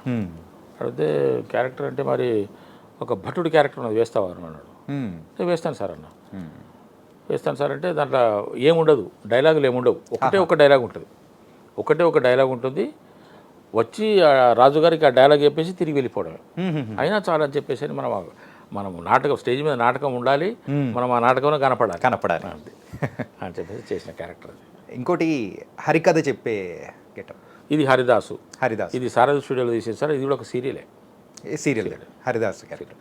ఓకే సార్, సీరియల్స్లో అంటే యూజువల్గా మీ క్యారెక్టర్స్ అన్నీ 1-2 days జస్ట్ అలా వచ్చిపోయే క్యారెక్టర్స్, ఇలా కంటిన్యూ క్యారెక్టర్స్ ఏం చేయలేదు? డేసా జస్ట్ సార్ వన్ సీను. అందుకే 11 గంటలకు 12 గంటలకు లంచ్ అయిపోయాక వెళ్ళిపోవడమే. ఆఫీస్కి వెళ్ళిపోవడం, ఆఫీస్కి వెళ్ళిపోవడము, లేకుంటే ఇంటికి వెళ్ళిపోవడం అంతే. మరి only 1 scene sir, only 1 scene 1 dialogue. ఒక డాక్టర్ ఉన్నాడు, అప్పటికే మన పేషెంట్ పడుకొని పెట్టి ఉంటారు. ఓపెన్ అయ్యేటప్పటికి మనం ఆల్రెడీ స్టెథోస్కోప్ చూసి ఉంటాము. ఏం పర్లేదు, బాగానే ఉన్నాడు, నేను మందు రాసిస్తా, తెప్పించుకోండి వాడండి, మళ్ళీ వస్తా, అంతే, క్లోజ్. కానీ సార్, మీరు ఒక పక్క ఉద్యోగం చేస్తూ కూడా ఈ చిన్న క్యారెక్టర్స్ని కూడా అస్సలు వదలకూడదు అని చెప్పేసి నేను ఇప్పటికీ ఏ వేషం వదలను సార్. నేను ఈ చిన్నదైనా పెద్దదైనా వదలను. ఓకే, వదలను. ఒకసారి వచ్చి అప్రోచ్ అయ్యారంటే వదలను సార్. ఒకవేళ డేట్స్ క్లాష్ అయ్యాయంటే అప్పుడు ఎట్లా చేస్తారు సార్? డేట్స్ క్లాష్ అయినాయంటే దానికి మనం ఏం చేయలేం కదా సార్. మనం ఏం చేయలేం. రిక్వెస్ట్ చేస్తాను, కొత్తగా వచ్చిన వాళ్ళని రిక్వెస్ట్. ఆల్రెడీ నాకు ఆ సినిమా ఉంది సార్. మరి నాకైతే కుదరదు ఆ రోజు. కాబట్టి మనం ఇంకేదైనా వేరే అనుకుందాం అనుకుంటే ఇక వాళ్ళు మాట్లాడుకుంటారు. లేకపోతే మనకు 1 గంట పర్మిషనో 2 గంటల పర్మిషనో లేకుంటే ఇంకెవరైనా మార్చుకోవడం జరుగుతుంది. అంత పెద్ద క్లాష్, నాకు డేట్లు క్లాష్ అయ్యేంతగా ఏమీ ఉండవు. ఇప్పుడు ఉన్నాయి కదా సార్? ఇప్పుడు కూడా మేనేజ్ అవుతుంది సార్. మేనేజ్ అవుతుంది, ఇబ్బంది లేదు. నేను ఇంకొక విషయం, మీకు ముఖ్యమైన విషయం చెప్పాలి. నేను వచ్చిన అవకాశం ఏది వదలను అని అన్నాను కదా. వదలను అని అంటే దాంట్లో నా యొక్క ఈక్వేషన్స్ వేరున్నాయి సార్. నేను అందరిలాగా ఆలోచించాను సార్. ఓకే. నేను ఈ విషయం మీకు కొంచెం ముందుగా కూడా చెప్తున్నా. నేను కొంచెం డిఫరెంట్గానే ఆలోచిస్తాను. ఓకే. నా ధోరణి కొంచెం తేడాగా ఉంటుంది. తేడా ఐ మీన్ కొంచెం వేరేగా ఆలోచిస్తాను నేను. వేరేగా ఆలోచిస్తాను. ఏ అవకాశం వచ్చినా వదలను అనే టాపిక్ వచ్చింది కాబట్టి ముందు దాన్ని ప్రస్తావిస్తాను. ఓకే. ఆ తర్వాత దాని ఎక్స్టెన్షన్ ఏదైనా ఉంటే మళ్ళీ నేను దాని గురించి మీకు వివరించి చెప్తాను. నేను ఏం చెప్పినా చాలా వివరించి చెప్తాను సార్. టైం ఎక్కువ తీసుకుంటాను. ఓకే. సార్ ఇప్పుడు ఒక క్యారెక్టర్ కోసము ఒక సినిమాలో నటించాలని చెప్పేసి అని వందలాది మంది కృష్ణానగర్లో, ఇంద్రనగర్లో, హైదరాబాద్లోని పలు ప్రాంతాల్లో ఉంటున్నారు. ఆడవాళ్ళు అయితే భర్తలను వదిలిపెట్టేసో, భార్య పిల్లలను వదిలిపెట్టేసో వాళ్ళ యొక్క ఒక బలీయమైనటువంటి కోరిక నెరవేర్చుకోవడానికి కష్టపడి, అంటే వాళ్ళని అక్కడ ఉంచేసి వాళ్ళు ఇక్కడికి వచ్చి కష్టపడి, మగవాళ్ళైతే భార్యల్ని పిల్లల్ని అక్కడ అప్పగించేసి వచ్చి మళ్ళీ వెళ్తూ రావడం, భార్యలు కూడా ఆ విధంగా వెళ్తూ రావడం, ఇక్కడ అన్ని కష్టాలు పడుతూ ఒక వేషం కోసం తప్పిస్తున్నటువంటి పరిస్థితుల్లో ఓ 100 మంది ఉన్నారు పోటీలో, 10 మంది ఫోటోలకి వాళ్ళ దృష్టికి వెళ్తాయి. ఒక క్యారెక్టర్ ఉన్నది, ఒక డాక్టర్ క్యారెక్టర్, ఒక లేడీ డాక్టర్, ఒక జెంట్ డాక్టర్ కావాలి అంటే ఆ ఆడళ్ళ ఫోటోల్లోంచి మగవాళ్ళ ఫోటోలు 100 ఫోటోలు ఉంటాయి సార్ బాక్సుల్లో, ఆఫీసుల్లో, ఫోన్ నెంబర్లతో సహా, ప్లేస్తో సహా. ఒక 10 ఫోటోలు వాళ్ళ చేతికి వస్తాయి. ఆ 10 ఫోటోల నుంచి జారిపోయి 3 ఫోటోలకు 4 ఫోటోలకు వస్తాయి. ఆ తర్వాత ఒక్క ఫోటో మిగులుతుంది, ఇదొక ఫోటో అదొక ఫోటో. అప్పుడు కాల్ వస్తుంది. అంటే ఎంత ఫిల్టర్ అయితే ఈ క్యారెక్టర్ మన చేతికి వచ్చింది సార్. చేతికంటే మన దాకా వచ్చింది. కాబట్టి దాన్ని నేను ఎట్టి పరిస్థితుల్లో రిజెక్ట్ చేసుకోను. నాకు కాల్ వచ్చిందంటే రిజెక్ట్ చేసుకోను. నా పొరపాటు మాత్రం ఉండదు రిజెక్ట్ చేసుకోవడంలో. అది పోయింది, మన చేయి దాటిపోయింది అని అంటే అది అనుకోకుండా వేరే వాళ్ళు వాళ్ళ దృష్టికి రావడం వల్ల పోవడమో, లేకుంటే ఇంకేదైనా సందర్భమో దాంట్లో పూర్తి తేడా జరిగిపోయి పోవడమో తప్ప నేనైతే అమికేబుల్గా ఉంటాను. ఆ యొక్క క్యారెక్టర్కి నేను గౌరవిస్తాను, ఆ పని నేను గౌరవిస్తాను. కాబట్టి మిగతా మంచి చెడ్డలు వాళ్ళు చూసుకోవాలి. ఇప్పుడు నేనున్నాను, ఈ క్యారెక్టర్ నేను చేయకూడదని మీరు అంటారు. చాణక్య ఎందుకు సార్ మీరు ఆ క్యారెక్టర్ చేశారని మీరు అంటారు. చెయ్యాలి, ఎందుకంటే ఆ క్యారెక్టర్ నాకు వచ్చింది, నా పేరు రాదు మీరు రాసి పెట్టింది, కాబట్టి దాన్ని నేను యాక్సెప్ట్ చేసుకోవాలి అనే ఆలోచనతోనే ఉంటాను. మొన్న ఒక నాకు మొట్టమొదటిసారి ఒక అతను, మరి అతను నంబర్ ఎట్లయితే పట్టుకున్నాడు కానీ ఒక మెసేజ్, వాయిస్ మెసేజ్ పెట్టాడు. ఓకే సార్ ఒక లింక్ పెట్టాడు. లింక్ పెట్టి కింద వాయిస్ మెసేజ్ పెట్టాడు. సార్ మీకు ఇప్పుడు ఒక స్ట్రాటజీ ఉంది, మీకు ఒక గుర్తింపు ఉంది, ఇలాంటి పాత్రలు వేసి మాలాంటి వాళ్ళని బాధ పెట్టొద్దు అని అన్నాడు. నేను ఒక క్షణం ఆలోచించా. అంటే నా బాగోగుల గురించి, నా యొక్క మంచి చెడ్డల గురించి, నా యొక్క స్థితిగతుల గురించి ఒక వ్యక్తి ఆలోచిస్తున్నాడా, అది తట్టుకోలేక నాకు మెసేజ్ పెట్టాడా అనుకొని అది లింక్ ఓపెన్ చేశా. లింక్ ఓపెన్ కాలేదు. లింక్ ఈజ్ నాట్ ఓపెనింగ్ అని పెట్టా. మరి ఏమైందేమో ఇప్పుడు చూడండి అని మళ్ళీ పెట్టాడు. ఓపెన్ చేసి చూసి దాంట్లో ఒక క్యారెక్టర్ ఇంకో క్యారెక్టర్తో ఏదో మాట్లాడుతున్నది. మీరు చేసిన మూవీ? నేను చేసిన మూవీ. ఓకే. అది ఆయనకు నచ్చలేదు అని నాకు అనిపించింది. వెంటనే నేను ఆన్సర్ చేశాను. వాయిస్ మెయిల్ పెట్టలేదు, టెక్స్ట్ పెట్టా. ఓకే సార్, ఇటువంటి పాత్రలు వేయడం మూలాన ఒక్కొక్క పాత్ర నాకు ఒక్కొక్క మెట్టు. ఆ పాత్రలు వేయడం ద్వారా, ఆ మెట్లు ఎక్కడం ద్వారానే మీరు అనుకున్నటువంటి ఇప్పుడు స్ట్రాటజీ ఏదో స్టేజ్ అని మీరు అన్నారు కదా, ఇప్పుడు ఈ విధంగా ఉన్నాను సార్. కొత్తగా వస్తున్న కళాకారులకు ఇటువంటివి తప్పవు. ఆ క్యారెక్టర్ నేను చేయను అంటే ఇంకొకరు చేస్తారు. ఆగుతుందా? ఆయన క్యారెక్టర్ తీసేస్తాడా? నువ్వు కాకపోతే ఇంకొకరు కాకపోతే ఇంకొకరు. కాబట్టి అదేదో వేరే వాళ్ళకి ఎందుకు అవకాశం ఇవ్వాలి, అది వచ్చిన దాన్ని మనం యాక్సెప్ట్ చేద్దాము. అలా చేస్తూ వెళ్ళడం వల్లనే నేను ఈ రోజున మీకు కనపడగలుగుతున్నాను. కాబట్టి కళాకారులకు ఆ బాధ తప్ప సార్. ఇక ముందు ఇటువంటివి చెయ్యలేను అని కూడా చెప్పాను. ఓకే. చెప్పి మీ యొక్క పరిశీలనకు నా యొక్క ధన్యవాదాలను కూడా పెట్టాను. ఇక ఆ తర్వాత మళ్ళీ నేను ఆయన క్వశ్చన్ చేయట్లేదు, నేను ఆన్సర్ చేయట్లేదు. అంటే ఈ విధంగా కొన్ని క్యారెక్టర్స్ తప్పవు సార్. అవును సార్. నాకు నచ్చకపోయినా నచ్చినా నాకు వచ్చిన అవకాశాన్ని నేను మీకు చేసుకో. దీన్ని ఎవరు కొంతమంది చాలా అడ్వాంటేజ్ తీసుకున్నారు. నన్ను చాలా ఇబ్బంది పెట్టిన వాళ్ళు కూడా ఉన్నారు. ఇబ్బంది? ఎస్, ఇబ్బంది పెట్టిన వాళ్ళు. అంటే ఏ రకంగా ఇబ్బంది సార్? సార్, నా సినిమాలో క్యారెక్టర్ ఇది అనుకున్నాను సార్, ఈ క్యారెక్టర్ మీరే చేయాలి సార్, నన్ను మీ అబ్బాయి అనుకోండి సార్, నన్ను మీ ఫ్యామిలీ మెంబర్ అనుకోండి సార్, నేను డెబ్యూని సార్, నన్ను దీవించండి సార్, మీరు ఆశీర్వదించండి సార్ అని చెప్పేసి అంటే, సరే ఇప్పుడు మనం కూడా ఒక చేయూతని ఇవ్వాలి కదా. ఒక వ్యక్తి ఎదగడానికి నేను నా వల్ల ఒక వ్యక్తి కొంత నేను ఒక వ్యక్తికి ఉపయోగపడుతున్నాను అని అంటే నాకు అంతకన్నా మంచిది కావాల్సిందే ఉంది అని చెప్పేసి యాక్సెప్ట్ చేసి వెళ్తే అన్ని విధాలుగా ఆయనకు అనుకూలంగా వ్యవహరించి వెళ్తే ఇంకా వాళ్ళు నాకు విశ్వరూపాలు చూపించిన వాళ్ళు ఉన్నారు, మిస్యూజ్ చేసుకున్న వాళ్ళు. ఓకే ఓకే, మిస్యూజ్ చేసుకుంటున్నారు. అటువంటి వాళ్ళు అందుకే ఇప్పుడు ఒక నిర్ణయానికి వచ్చారు. వాళ్ళకి అందకుండా ఉంటే పోతుంది కదా. అంతే, అది కరెక్టే. చేశాము, మనం చేయగలిగినంత వరకు చేశాను. కొన్ని సందర్భాల్లో బాధపడ్డాను, ఇబ్బంది పడ్డాను, ఓర్చుకున్నాను. అవసరమా నాకు అనిపించింది, ఈ అవసరమా నాకు ఇది.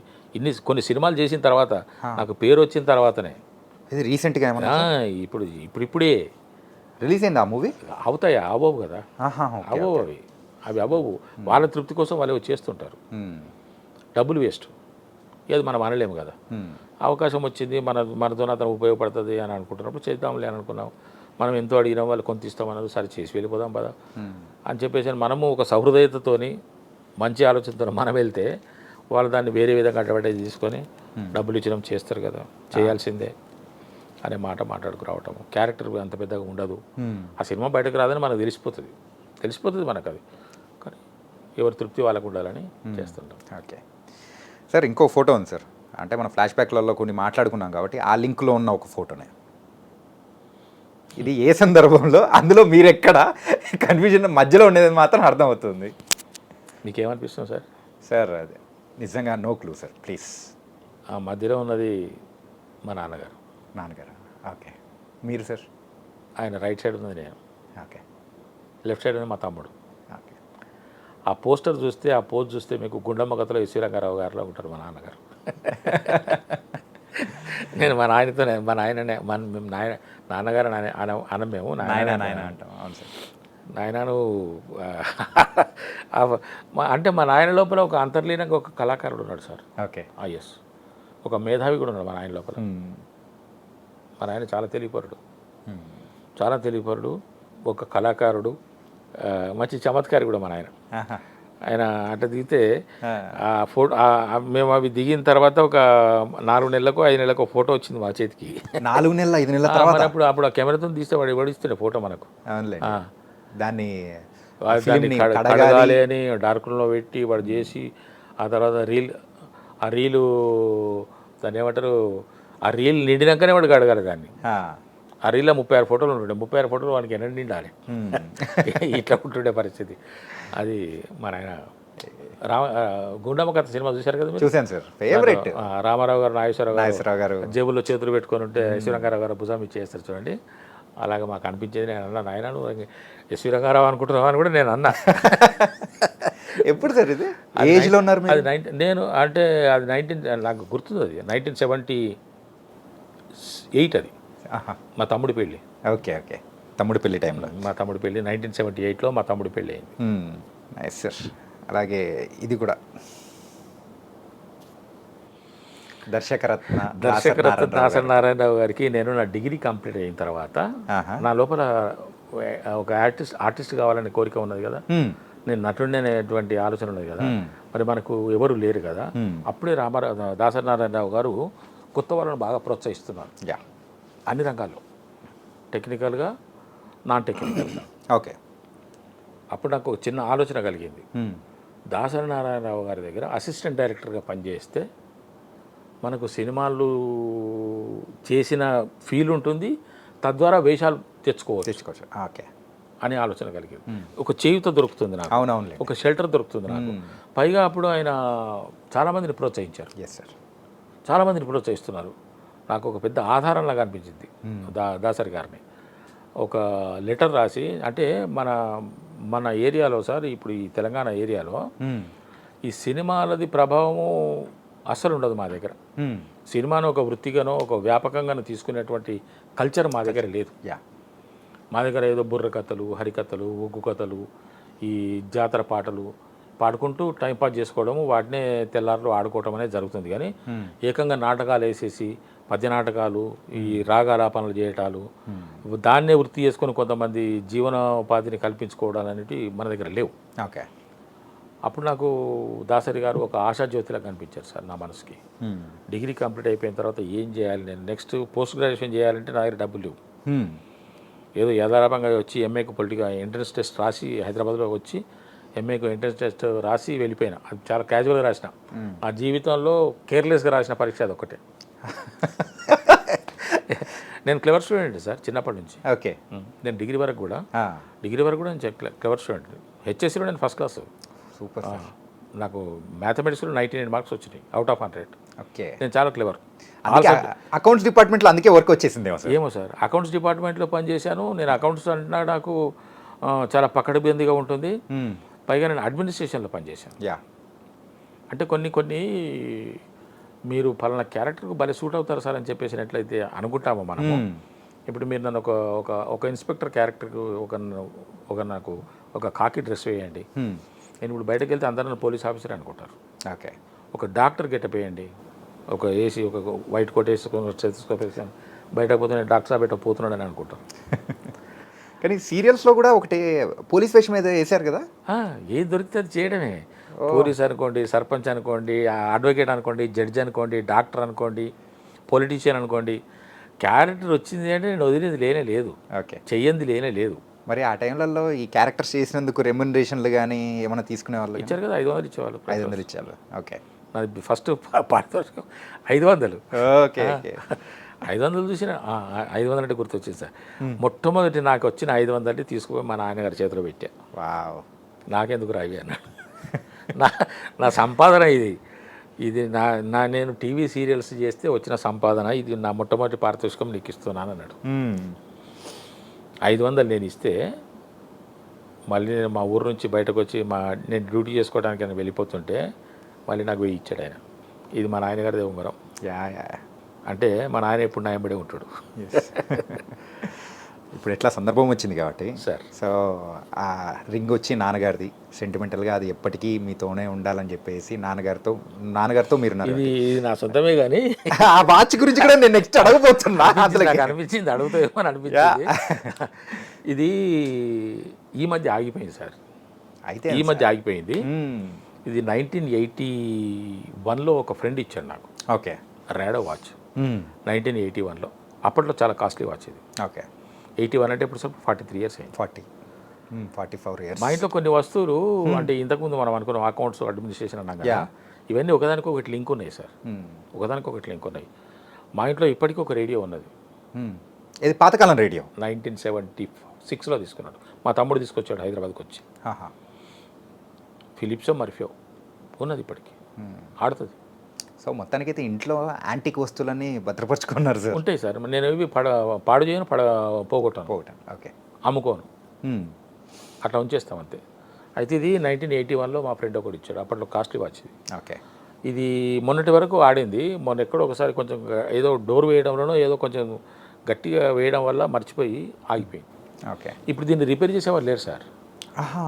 ఇప్పుడు వచ్చేవి ఏవి కూడా రిపేర్ ఎవరు చేయట్లేదు. వస్తువులు మారిపోతే వెనుకటి రోజుల్లో ఏది చెడిపోయినా దాన్ని రిపేర్ చేయించుకునేవాళ్ళు. అవును సార్. ఇప్పుడు ఓన్లీ సేల్స్. అప్పుడు పడేస్తున్నారు. బాగాలేకపోతే కాదు, అసలు వీడు అక్కడికి పోవట్లేదు. తెచ్చుకున్నవాడు ఎవరైతే వాడుకుంటున్నాడో ఒక వస్తువుని ఆడతలేదు అంటే ఎందుకు ఆడట్లేదు, ఏమైంది దీనికి అని ఆలోచించట్లేదు, పడేస్తున్నారు, వేరేది కొనుక్కుంటున్నారు. మేము అట్లా కాదు, దీన్ని రుద్ది అంటే మరి అది కూడా నేను పాడు కాలేదు సార్. అది కీ కూడా కాదు, ఆటోమేటిక్. అది అన్ఎక్స్పెక్టెడ్గా అది కూడా యాక్సిడెంటల్గా పాడైపోయింది. అప్పట్లో కాస్ట్లీ వాచ్ ఇది. అప్పట్లోనే 2000 ఉండే. 84లో 2000, 81లో. ఇప్పుడు ర్యాడో వాచ్ కొనుక్కోవాలంటే 10 లక్షలు, 5 లక్షలు. 81లో 2000. అప్పుడు మరి ఈ మోడలే ఉండే. ఇది దీని ర్యాడో, ఇది దీనికి ఇంకోటి ఏదో అంటారు, దీన్ని ఏదో ఉన్నది, ర్యాడో స్విట్జర్లాండ్. ర్యాడో స్విట్జర్లాండ్ చాలా రేర్ వాచ్ ఇది. అట్లా అయితే నేను అకౌంట్స్ అన్నారు కదా మీరు. నేను అకౌంట్స్లో కూడా చాలా పర్ఫెక్ట్గా ఉంటాను. అంటే కొంతమంది తెలుసు, అంటే ఇవి నా అనుభవము, నా ఆలోచన మాత్రమే. ఇవి ఆచరణీయమైతే ఆచరణీయమనొచ్చు, పిచ్చోడు రాని కొట్టేస్తే కొట్టేయచ్చు. ఎవరి ఆలోచన వాళ్ళది. నా జేబులో 100 రూపాయలు ఉన్నాయంటే సార్, ఆ 100 రూపాయలకి నా దగ్గర లెక్క ఉంటుంది. అలా ఒక ఖర్చు పెట్టేసి ఇంకో 100 తీసి జేబులో పెట్టుకొని అది అయిపోయాక ఇంకో 500 జేబులో పెట్టుకొని కాదు. ఆ 100 రూపాయలకు 100 రూపాయలు లెక్క ఉంటుంది నా దగ్గర. 100 ఉండని, 1000 ఉండని, 1,00,000 ఉండని, 1,00,00,000 ఉండని, దానికి లెక్క ఉంటుంది నా దగ్గర. నేను ఎవరికైనా ఇచ్చినా కూడా ఒక 1000 రూపాయలు, ఒక 2000, 3000, 100, 10 ఖర్చు ఇస్తే కూడా ఖర్చుకి మళ్ళీ నాకు రిటర్న్ లెక్క చెప్పాలి. ఎందుకంటే మీరు అవన్నీ అనుభవించేసి వచ్చారు. ఆ డబ్బు విలువ అనేది కూడా ఈ తెలుసు. టాపిక్ వస్తుందని నాకు తెలియదు. ఇప్పుడు నా ఫోన్లో ఒక అకౌంట్ ఉంటుంది. ఓకే. నేను ఒక అతనికి ఎప్పుడు కొంత అమౌంట్ అతని దగ్గర పెడతా, ఫలానా తీసుకురామని చెప్తా, తెచ్చిస్తాడు. ఓకే. దాంతోపాటు మెసేజ్ వస్తుంది నాకు. ఫర్ ఎగ్జాంపుల్ ఒక 1000 రూపాయలు మైనస్ 200 800 బ్యాలెన్స్ అట్లా పెట్టుకుంటా. కారణం ఏంటంటే సార్, డబ్బు విలువ నాకు తెలుసు. విలువ అనేది తెలియదు సార్. దేనికైనా విలువ ఉన్నది సార్, ప్రతి దానికి విలువ ఉన్నది. ఆ విలువకు నువ్వు విలువ ఇస్తేనే నీ జీవితం బాగుంటుంది. నిజం. మీ స్టూడియో నుంచి నేను లోపలికి రావడానికి బోసు గారిని చెప్పులు అక్కడ వదిలేస్తాను చెప్పా. నేను ఎప్పుడు చెప్పులు వేసుకొని లోపలికి రాను, ఎక్కడికి కూడా రాను. పర్లేదు సార్ లోపలికి రండి అన్నాడు. సరే, అది ఇటువంటి పరిస్థితులు అవసరమే కావచ్చు అని చెప్పేసి, అంటే చెప్పులు విప్పడం కూడా ఒక పద్ధతి సార్. అవి కూడా ప్రాపర్ ఇప్పుడు ఒకటి ఇటు వేసేస్తాడు. గుమ్మం ముందు 150 చెప్పులు ఉంటాయి. లోపల ఒక ఆఫీస్ ఉన్నది. గుమ్మం ముందు చెప్పులు ఉండడం కానీ, బట్టలు కూడా విప్పేసిన తర్వాత ఎటు పడితే అటు విసిరేయటం కానీ, వస్తువులు ఎక్కడ పడితే అక్కడ పెట్టడం కానీ చేస్తే నీ జీవితం కూడా అంతే అతలాకుతలంగా ఉంటుంది, అంతే చిందరవతలంగా ఉంటుంది. ఓకే. ఒక పెన్ ఒక ప్రాపర్ ప్లేస్లో పెట్టినావు, ఒక వాచ్ ఒక ప్రాపర్ ప్లేస్లో పెట్టినావు, ఒక ఫోన్ ఒక దగ్గర పెట్టినావు, ఒక షర్టు విప్పేసి నువ్వు హ్యాంగర్కి వేసేసి, అసలు చాలామందికి హ్యాంగర్కి వేయటం తెలియదండి. ఇప్పుడు ప్యాంటు షర్టు మడత పెట్టడం అనేది తెలియదు. ఒక ప్యాంటు షర్టు విప్పిన తర్వాత విడిచిపడేయటం కాదు, వాటిని how to fold, how to keep in a proper way పెడితే నీకు వస్తువు విలువ తెలుసు. కాబట్టి రేపు నువ్వు ఏ పని చేసినా కూడా అదే మేనర్లో చేస్తావు. ప్యాంట్ ఇప్పేసి మంచం మీద వేసేసి, షర్ట్ ఇప్పేసి నువ్వు చైర్ మీద వేసేసి, బాత్రూంలోకి వెళ్ళేసేసి వచ్చిన తర్వాత నువ్వు టవల్ ఇప్పేసి అటు పట్టేసి డ్రైర్ వేసేసుకొని దాని మీద లాగేసుకొని పోతున్నావు అని అంటే నీ యొక్క వే పర్ఫెక్ట్గా లేదు అని అర్థం. నీకెవరు చెప్పి ఉండకపోవచ్చు, చెప్పినా నువ్వు వినుండకపోవచ్చు, విన్నా నువ్వు అర్థం చేసుకొని ఉండకపోవచ్చు, కానీ అనుభవించేది నువ్వే. మొక్కయి వంగ అనేది మానవి వంగదు. చిన్నప్పుడు పర్ఫెక్ట్గా నేర్చుకుంటేనే, ఇప్పుడు చెప్పేవాళ్ళు లేరు, వినేవాళ్ళు లేరు అని అంటే చెప్పేవాళ్ళు డెఫినెట్గా ఉన్నారు, లేకపోవటం అంటూ లేదు. వినేవాళ్ళు లేరు కాబట్టి చెప్పేవాళ్ళు చెప్పలేకపోతున్నారు. నేనున్నా సార్. నా నేచర్ ఎటువంటిది అని అంటే ఖచ్చితంగా చెప్తాను నేను. అంటే అవతల వాళ్ళు ఏమనుకుంటున్నారు ఏంటి అనేది కూడా వినటం లేదు. ఇప్పుడు మానేసే సందర్భం వచ్చింది కాబట్టి చెప్తున్నాను. ఎవరు అన్నారు ఒక ఆయన సలహాలు ఇవ్వడం అనేది చాలా ఉచితంగా చేయటం, ఉచితమైన సలహా లాగానే అనిపిస్తున్నది ఇప్పుడు చాలామందికి. నా గురించి చెప్తున్నాడు కదా, నా బాగు కోసమే చెప్తున్నాడు కదా, నేను బాగుపడాలని నా మంచి కోసమే చెప్తున్నాడు కదా అని ఎవరు అనుకోవట్లేదు సార్. ఈయనెవరు నాకు చెప్పడానికి అని అనుకోవటము, ఇంకేం పని లేదు ఆయనకు అనుకోవటము, ఆయన పెద్ద బోరింగ్ మ్యాన్ అని అనుకోవటము జరుగుతుంది. నా గురించి కాదు, ఎవరు చెప్పాలనుకున్నా కూడా ఈవెన్ ఇంట్లో తల్లిదండ్రులు చెప్పలేకపోతున్నారు మీకు, ఇంకెవరు చెప్తారు మీకు? చెప్పవలసిన వాళ్ళే చెప్పలేని పరిస్థితిలో ఉంటున్నారు. ఎందుకు చెప్పలేకపోతున్నారు? దానికి చాలా కారణాలు ఉన్నాయి. ఈరోజు జనరేషన్ సమాజం ఎట్లా పోతున్నదేమో, ఈరోజు జనరేషన్ ఎలా ఉంది, విలువలు తెలియకపోవటం. విలువ తెలిస్తే ఇప్పుడు ఒకటి సార్, ఎవరి జీవితం వాళ్ళది సార్, ఎవరి జీవితం వాళ్ళది. నీ జీవితం నాది కాదు, నా జీవితం అక్కడ కాదు, అక్కడ జీవితం ఇక్కడ కాదు. ఎవరి జీవితం వాళ్ళది, ఎవరి క్వశ్చన్ పేపర్ వాళ్ళదే, ఎవరి ఆన్సర్ షీట్ వాళ్ళదే. నీ జీవితానికి నేను బాధ్యుని కాదు. నువ్వు మంచి అయినా చెడైనా నీ తల్లిదండ్రులు బాధ్యులు గారు. రిక్షా కార్మికుడి యొక్క కొడుకు కలెక్టర్ అవుతున్నాడు, మరి కోటీశ్వరుడు కొడుకు కలెక్టర్ ఎందుకు అవుతున్నాడు? తప్పు తల్లిదండ్రులు కానే కాదు. అది నీ జీవితం గురించి నువ్వు నేర్చుకో. వాళ్ళు సంపద తెచ్చిపెట్టి ఉండొచ్చు, వాళ్ళకి అవకాశం ఉంది, నీకోసం సంపాదించట్లేదు. ఇక్కడ గమనించవలసిన విషయం ఏంటంటే కోటీశ్వరుల పిల్లల కోసం సంపాదించట్లేదు. అతనికి ఆ అవకాశం ఉన్న, ఇప్పుడు నేనున్నాను సార్, నేనే ఉన్నాను, వాడే కూడా విషయం ఎందుకు, నేనే ఉన్నాను. నా జీతం 830 రూపాయలు 1984 నవంబర్ 7th రోజున. ఇది starting as LDC I have started my life in electricity board. Join అయ్యాను 1984 7th నవంబర్లో జాయిన్ అయ్యాను. నవంబర్ నెల మొత్తం గడిచేటప్పటికి 24 రోజులు వర్కింగ్ డేస్ వచ్చింది. 23 రోజులు, నవంబర్ 30 అంటే 23 రోజులు వర్కింగ్ డేస్కి పోను. డిసెంబర్లో నాకు ఫుల్ జీతం వచ్చింది 835 రూపాయలు. 835 రూపాయల జీతంతో స్టార్ట్ చేసిన నా జీవితము 65,000 దగ్గర ఆగిపోయింది. నేను రిటైర్ అయినాటికి నా జీతం 2 ప్రమోషన్లు వచ్చినాయి, నా ఫైనల్ శాలరీ నేను తీసుకున్నది 65,000 రూపాయలు జీతం. ఓకే. చివరికి నాకు మిగిలింది ఏమీ లేదు. విలువ తెలుసుకోవాలి సార్. విలువ తెలుసుకోవాలి. అవును. ఇప్పుడు విలువ తెలుసుకుంటే దాని యొక్క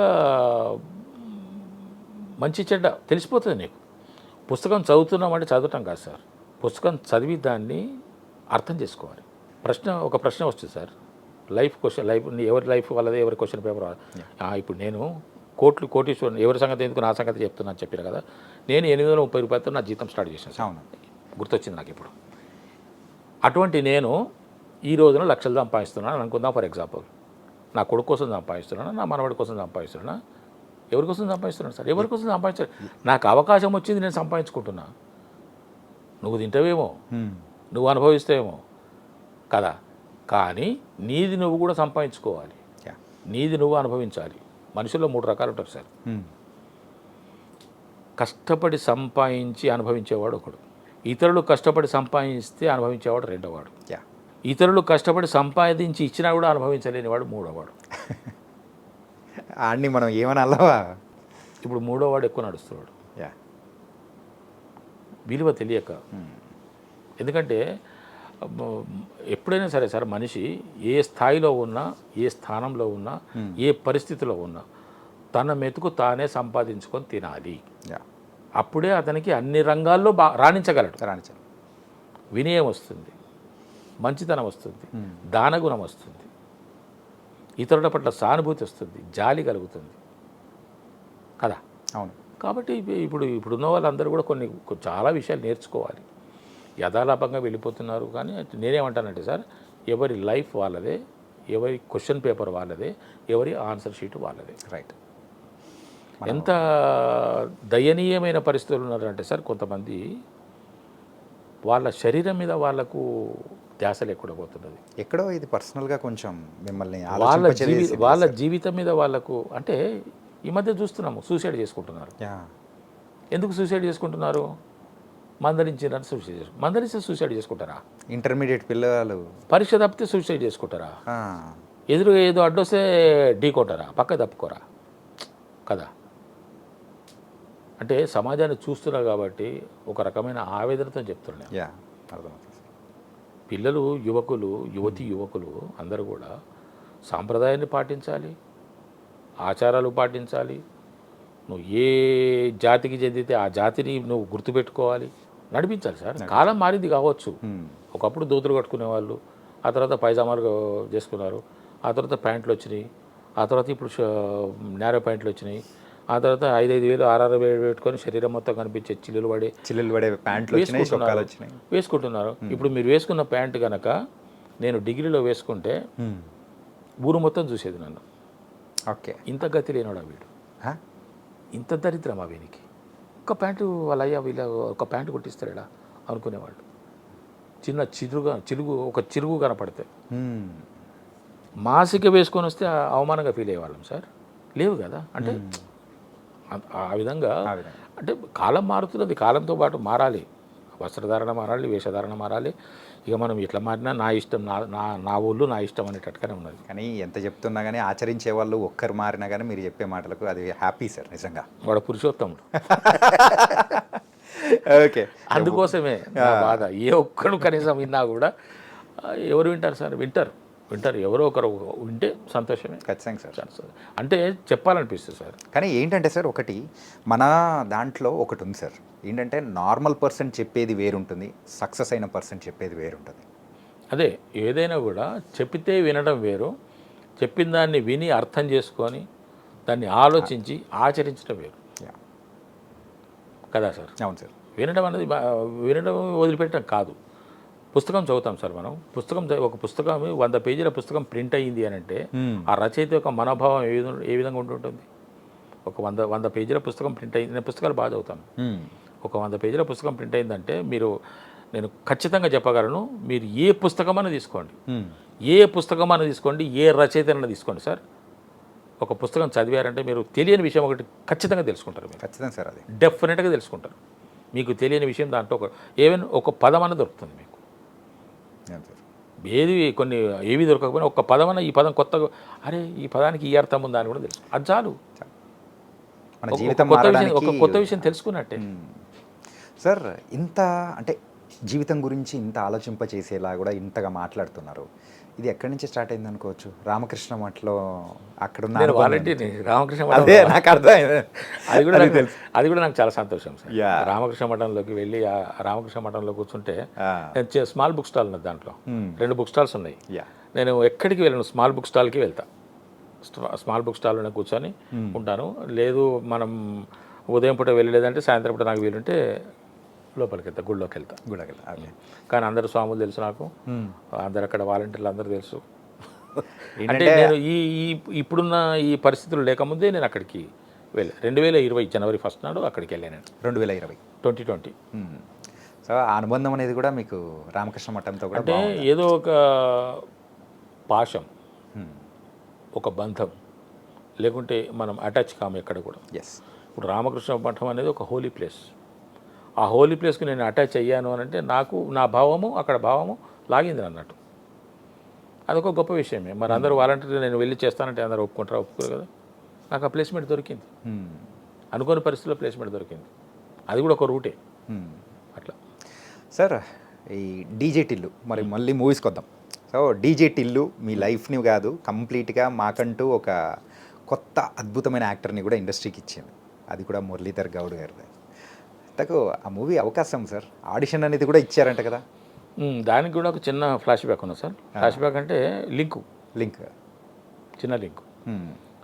తరుణ్ భాస్కర్ గారు నన్ను ఎక్కడ చూసారో తెలియదు, ఫిజికల్గా కాదు, నా బొమ్మలో, నా బొమ్మ టీవీలో టీవీ సీరియల్స్లో చూసారా, లేకుంటే స్టేజ్ మీద ఏమైనా చూసారా? నేను అడపదడప ఎవరైనా మా నాటకంలో క్యారెక్టర్ ఉన్నది సార్ అంటే వేస్తుంటారు కదా, రవీంద్రబాద్లో కానీ జాగరాయ గాన సభలో కానీ ఈ పరిషత్తులో కానీ అక్కడిక్కడికి వెళ్ళేవాళ్ళం కదా. మరి ఎక్కడ చూసారో ఎక్కడ గమనించారో తెలియదు. కానీ నేను ఒకరోజు మా ఊరికి వెళ్తుంటే నాకు ఫోన్ కాల్ వచ్చింది. ఇది రామన్నపేటకి? రామాయంపేట. రామన్నపేటనేమో నల్గొండ జిల్లాలో ఉన్నది. ఓకే. రామన్నపేట. ఓకే. మాదేమో రామాయంపేట. ఓకే. ఇది నిజామాబాద్ రోడ్, హైదరాబాద్ టు నిజాం. మా ఊరు హైదరాబాద్ చాలా దగ్గర సార్, 80 కిలోమీటర్సే. ఓకే. మాకు హైదరాబాద్ వెరీ క్లోజ్. నిజాం మా రామంపేటకి మాకు చాలా క్లోజ్. అంటే మేము అడపదడప వస్తూనే ఉంటాం, పోతూనే ఉంటాం అప్పటి నుంచి కూడా. ఓకే. అయితే నేను ఒకరోజు మా ఊరికి వెళ్తున్న బస్సులో 2014 or 15 ఆ ప్రాంతంలో వెళ్తుంటే నాకు ఫోన్ కాల్ వచ్చింది. తరుణ్ భాస్కర్ గారు నాకు ఎట్లా తెలుసు అని అంటే ఒక డైరెక్టర్గా, పెళ్లి చూపుల డైరెక్టర్ తెలుసు. ఓకే. అంతకుమించి ఆయనతో నాకు ఆయన ఎవరో నాకు తెలియదు. తరుణ్ భాస్కర్ పెళ్లి చూపుల డైరెక్టర్. ఇటువంటి డైరెక్టర్ చేతిలో పడితే కదా మనకు మంచి క్యారెక్టర్ వస్తుంది అని అనుకునేవాడిని. ఓకే. ఒకరోజు టక్కుని ఫోన్ వచ్చింది, సార్ నేను తరుణ్ భాస్కర్ గారి ఆఫీస్ నుంచి మాట్లాడుతున్నాను, ఒకసారి ఆఫీస్కి వస్తారా, మీరు ఫ్రీగా ఉన్నారా అన్నారు. బస్సు శబ్దం బొబ్బొబ్బొబ్బొబ్బని శబ్దం వస్తున్నది, సరిగ్గా వినపడతలేదు. సార్ ఏంటి సార్ అన్నాను. నేను తరుణ్ భాస్కర్ గారి ఆఫీస్ నుంచి మాట్లాడుతున్నానండి, ఒకసారి ఆఫీస్కి వస్తారా, ఆడిషన్ ఇవ్వాలి అన్నారు. అంటే సార్ నేను ఇప్పుడు రమ్మంటారా సార్, నేను మా ఊరు వెళ్తున్నాను, ఇప్పుడు రమ్మంటే మరి ఇటు నుంచి రిటర్న్ వస్తాను సార్ అన్నాను. అర్జెంట్ ఏం లేదు, మీరు మళ్ళీ ఎప్పుడు వస్తారు, కమింగ్ బ్యాక్ హైదరాబాద్ అన్నాడు. ఒక 3 days నేను ఇక పని లేకుంటే నేను ఊరికి వెళ్ళిపోయి 3-4 రోజులు, వారం రోజులు ఉండేవాడిని. నేను యాక్చువల్గా 3-4 రోజులు ఉందామని వెళ్తున్నా. సార్ ఒక 3-4 చెప్పి నేను వాస్తవమే సార్, ఒక 3-4 days తర్వాత వద్దాం అనుకుంటున్నాను సార్, లేకుంటే మరి రమ్మంటే రేపు వచ్చేస్తా సార్ అని అన్నా. అంత అర్జెంట్ ఏం లేదండి, మీరు వచ్చినప్పుడే రండి, కానీ కాకపోతే ఒకసారి మీరు హైదరాబాద్ రాగానే నాకు ఒకసారి కాల్ చేయండి అన్నాడు. సరే అని చెప్పేసి పోయి 3-4 రోజుల తర్వాత 4 రోజులకు వద్దాం అనుకున్నాను. కొంచెం తొందరగా బ్యాక్ అయ్యాను. రిటర్న్ బ్యాక్ వచ్చి ఫోన్ చేస్తే రామానాయుడు గారి స్టూడియోలో ఆఫీస్ అండి, మీరు రండి ఒకసారి ఆడిషన్కి రమ్మన్నారు. ఆడిషన్కి వెళ్ళాం. ఆడిషన్కి వెళ్తే వాళ్ళ స్టాఫ్, డైరెక్షన్ డిపార్ట్మెంట్ స్టాఫ్ వచ్చి ఒక సీన్ చెప్పి ఆడిషన్ తీసుకున్నారు. ఆడిషన్ తీసుకున్న తర్వాత ఒక 10 నిమిషాలకు మళ్ళీ వచ్చాడు. 10 నిమిషాలకు వచ్చాడు, బయటకు వచ్చి కూర్చోమన్నాడు. అంతవరకు మంచినీళ్ళు తెప్పించిండు, బయటనే మంచినీళ్ళు తెప్పించిండు, తాగినా కూర్చున్నా. 10 నిమిషాలకు వచ్చాడు. వచ్చి సార్ మళ్ళీ మీకు అప్డేట్ చేస్తాం సార్, మీరు వెళ్ళిపోతాను. అబ్బా అప్డేట్ చేస్తామన్నారంటే కొంచెం డౌట్. మీరు సెలెక్ట్ అయింది సార్, మీకు కాల్ చేస్తామంటే అది వేరే విషయం. మనకు ఆ సెన్స్ అనేది అర్థమైపోతూ ఉంటుంది. అప్డేట్ చేస్తాం సార్ అంటే ఇక నేను మళ్ళీ రాను నాకు అనిపించింది. ఇక మళ్ళీ వస్తామా రాము, డైరెక్టర్ గారు ఉన్నారా సార్ అన్న, మీటింగ్లో ఉన్నాడు. పర్లేదు సార్ కూర్చుంటా. సార్ను డిస్టర్బ్ చేయను, ఇవే వర్డ్స్ వాడిని నేను. పర్లేదు సార్ కూర్చుంటా, సార్ను డిస్టర్బ్ చేయను ప్లీజ్, ఒక్క నిమిషం నమస్కారం చేసుకో అంటే నాకు తరుణ్ భాస్కర్ చూడాలని ఉండే, పెళ్లి చూపులు డైరెక్టర్ చూడాలని, నమస్కారం చేసుకుని వెళ్ళిపోతుంది సార్, ఏం మాట్లాడను, డిస్టర్బ్ చేయను, 1 minute టైం ఏంటి సార్ నాకు అంటే సరేనండి చూస్తా మరి అని లోపలికి వెళ్ళిపోయాను. లోపలికి పోతే పర్మిషన్ ఇస్తే మంచిగా ఉంటుండే, పర్మిషన్ ఎంత సాయంత్రం వరకైనా సార్ ఉందామనుకున్నా సార్ నేను. అప్పటికి టైం 12:30 1 గంట అవుతున్నది. ఉందామనుకున్నా, ఉండి ఆయన ఎందుకంటే ఉన్నాడు మళ్ళీ అంటే అప్పుడు నా పరిస్థితి చాలా అంటే ఒక దర్శకుడిని కలవాలనట అంటకు ముందుకు నేను చాలా ఆఫీసులు తిరిగాను కాబట్టి సార్, ఇక్కడ ఎందుకు వచ్చింది అంటే చాలా ఆఫీసులు తిరిగాను కాబట్టి ఎక్కడ సినిమా ఆఫీసు ఉన్నది అని తెలిసినా వాలిపోవడమే, ఎక్కడ సినిమా ఓపెనింగ్ అని అనౌన్స్ చేస్తున్నారు అని అంటే వెతుకోవడమే, ఆఫీస్కి వెళ్ళిపోవడమే. ఒక ఒక ఒక ఒక మన పోస్ట్ కార్డ్ సైజ్ ఫొటోస్ ఉన్నటువంటి ఒక 40-50 ఫోటోలు పెట్టుకొని ఒక చిన్నది నా దగ్గర మంచి ఒకటి పర్స్ లాంటిది ఉండే, ఒకటి ఆల్బమ్ కాదు సార్, ఒక పర్స్ లాంటిది, పర్స్ లాంటి దాంట్లో ఫొటోస్, దాంట్లో అది చాలా నీట్గా ఒక డిగ్నిఫైడ్ కనపడుతుండే. ఓకే, అది ఇట్లా జిప్ ఓపెన్ చేస్తే ఓపెన్ అవుతుంది, 40-50 ఫోటోలు పెట్టుకుంటుంటే డిఫరెంట్ పోజెస్లో ఉన్న 5-6 పోజులు ఉన్నాయో 40-50 ఫోటోలు పెట్టుకుంటుంటే వాటి మీద ఫోన్ నంబర్లు పెట్టి నా పేరు పెట్టేసి పెడుతుండే. ఎక్కడికి వెళ్ళినా కూడా ఆఫీస్కి అయితే అప్రెంటిసు ఫోటో తీసుకోవడం, లేకుంటే అసిస్టెంట్ డైరెక్టర్ ఫోటో తీసుకోవడం, ఈవెన్ అసోసియేట్ కానీ ఎవ్వరు కానీ కలిసేవాళ్ళు కాదు. ఇక ఎవరైనా ఆడిషన్ తీసుకుంటే కూడా వీళ్ళే సరే ఆడిషన్ ఇచ్చిపోమని చెప్పేవాళ్ళు.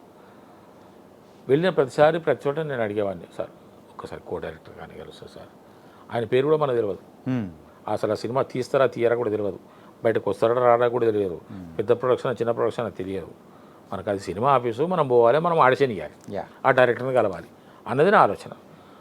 ఇవన్నీ కుదిరితే ఒక వేషం ఇవ్వకపోతాడా అన్నది. అట్లా ఎక్కడికి పోయినా కూడా కో డైరెక్టర్ కాదు కదా, అసోసియేట్ డైరెక్టర్ కూడా కలిసేవాడు కాదు. ఎప్పుడన్నా ఒకసారి డైరెక్టర్ గారు ఉన్నారు అని అంటే అవి బయటకు రాని విషయాలే. కొత్తగా ఆఫీస్ పెట్టి ఆయన టేబుల్ పెట్టుకొని కూర్చుంటే ఆయన ముందర పోయి ఇక మనం ఏం సార్ ఆయన కూర్చోం సార్, ఏం సార్ అంటే ఇట్లా, అదే సార్ ఏదో మీరు సినిమా తీస్తున్నా కూర్చోండి, చేస్తారా, దాంట్లో ఉన్నాయి మంచి క్యారెక్టర్లు ఉన్నాయి, మంచి ఆశపడుతుంది, మంచి క్యారెక్టర్ సార్ చేస్తారు సార్, ఏదో ఒకసారి ఆడిషన్ చేయండి అంటే ఇక మనం అదే మనకు షూటింగ్ అనుకొని చేస్తుంటాను. ఆ డైరెక్టర్ నుండి లైట్లు ఆనని కెమెరా యాక్షన్ అనని చెప్పేసి నేను వెళ్ళిపోతాను, అంత పీక్లో వెళ్ళిపోతుంటాను, చేసేస్తుంటే వాళ్ళు ఇంప్రెస్ అయ్యేవారు, వెళ్ళిన ప్రతి చోట ఇంప్రెస్ అయ్యేవారు. నేను అట్లా ఎక్కడ ఆడిషన్ ఇచ్చినా కూడా నాకు డెఫినెట్గా సాటిస్ఫాక్షన్ దొరికేది, ఎందుకంటే ఆ డైరెక్టర్ కళ్ళు చూస్తే నాకు తెలిసిపోయేది, వాళ్ళకి నచ్చిందా లేదా అనేది వాళ్ళ చూపుల ద్వారానే అర్థమైపోయింది. ఇంకోసారి వీడేంద్ర బయట చేస్తున్నాడని కూడా అనుకునే వాళ్ళు కూడా ఉండ్రి, అటువంటి వాళ్ళు కూడా ఉన్నారు. అటువంటి పరిస్థితిలో ఈ తరుణ్ భాస్కర్ ఇప్పుడు నేను ఇడిచిపెట్టేది లేదా, నేను చూడకుండా పోయేది లేదని నేను అనుకొని ఇవన్నీ నేను అనుకుంటూ కూర్చున్నా. జస్ట్ ఒక 5 నిమిషాలు అయింది, బిక్కు అంటూ కూర్చున్నాను నేను. 5 నిమిషాలు అయింది, తరుణ్ భాస్కర్ వచ్చాడు, ఆయనే వచ్చిండు. నేను చూసి సార్ అని లేచిన, ఆయన వచ్చి కూర్చోండి సార్ అని చెప్పేసి కూర్చోబెట్టి ఆయన అంతటికీ ఆయన రాగానే ఎవరో కుర్చీ తీసుకొచ్చాను, సార్ దీంట్లో ఒక క్యారెక్టర్ మీరు చేస్తారు అన్నాడు. ఇక అది ఆయన చూడడమే నాకు అనుకుంటే ఇక ఆయన నాకు క్యారెక్టర్ కూడా ఇస్తారా అని చెప్పేసి అని చెప్పిండు. అది పిట్టకథలు. ఓకే. పిట్టకథల్లో రాముల అనే ఒక ఎపిసోడ్లో ఎక్స్ ఎమ్మెల్యే రామచంద్ర నా క్యారెక్టర్ పేరు. ఆ క్యారెక్టర్ వేసిన సార్ నేను 2 days చేశాను. అది చాలా బాగా వచ్చింది. అది సినిమా వాళ్ళు చాలా దాన్ని ఎప్పుడు 2020లో అది చాలామంది చూశారు, నేను చూడలేదు, నా లింక్ కూడా నాకు రాలేదు. వెబ్ సిరీస్ వచ్చిందట, మా ఇంట్లో వెబ్ సిరీస్ కనెక్షన్ కూడా లేదు, నేను పెట్టుకోకుంటే ఈ వైఫై లేకుండా నాకు నా దగ్గర వచ్చిన టీవీ ఉండే దాన్ని నడుపుకున్నాం, డబ్బా డయానోరా. ఓకే. అది చాలామంది నేను మఠం పోయినా ఒకసారి ఇట్లే అది ఇటు వస్తుంది. ఒకరోజు మఠంలో ఉన్నాం, రామకృష్ణ మఠంలో ఉండి లోపలికి పోయి ఇటేమో వస్తుంటే అన్న ఎవరో కనిపించారు. సార్ మీరు పిట్టకథలు చేశారు కదా సార్ అన్నాడు. పిట్టకథలని కూడా తెలియదు నాకు, ఆ పేరు అనేది కూడా టైటిల్ కూడా తెలియదు. వీళ్ళు రాములా అని చెప్తున్నాడు భాస్కర్, తరుణ్ భాస్కర్ రాములా అని చెప్తున్నాడు కానీ అది పిట్టకథలు దాంట్లో ఒక ఎపిసోడ్ రాములా అని నాకు తెలియదు. సార్ మీరు పిట్టకథలు భలే చేశారు సార్ మీరు అన్నాడు ఆయన. పిట్టకథలు ఎప్పుడు చేశాను పని నేను అనుకుంటున్నాను. నాకు ఈ సీరియల్స్ మీద పోతున్నది. ఈ సీరియల్స్లో పిట్టకథలు నేను ఎక్కడ చేసినాను పిట్టకథలు? మీరు ఆ పిల్లవాడిని జుట్టు పట్టుకొని కొడతారు చూడండి సార్, వాడిని అడుగుతారు కదా, భలే నచ్చింది సార్ నాకు అన్నాడు. అది జుట్టు పట్టుకొని చేసిందంటే ఇది రాములా కదా అని నేను అనుకోవాలి. ఇక అతని ముందర బయటపడకుండా అట్లా సార్ అని చెప్పేసి అనుకున్నా. ఆ తర్వాత తెలిసింది నాకు ఇది వెబ్ సిరీస్, దాంట్లో మంచులక్ష్మి గారు ఇంకెవరెవరు చేశానని చెప్పి. ఆ విధంగా నేను తరుణ్ భాస్కర్ గారి పిట్టకథలు చేసి ఉన్నాను సార్.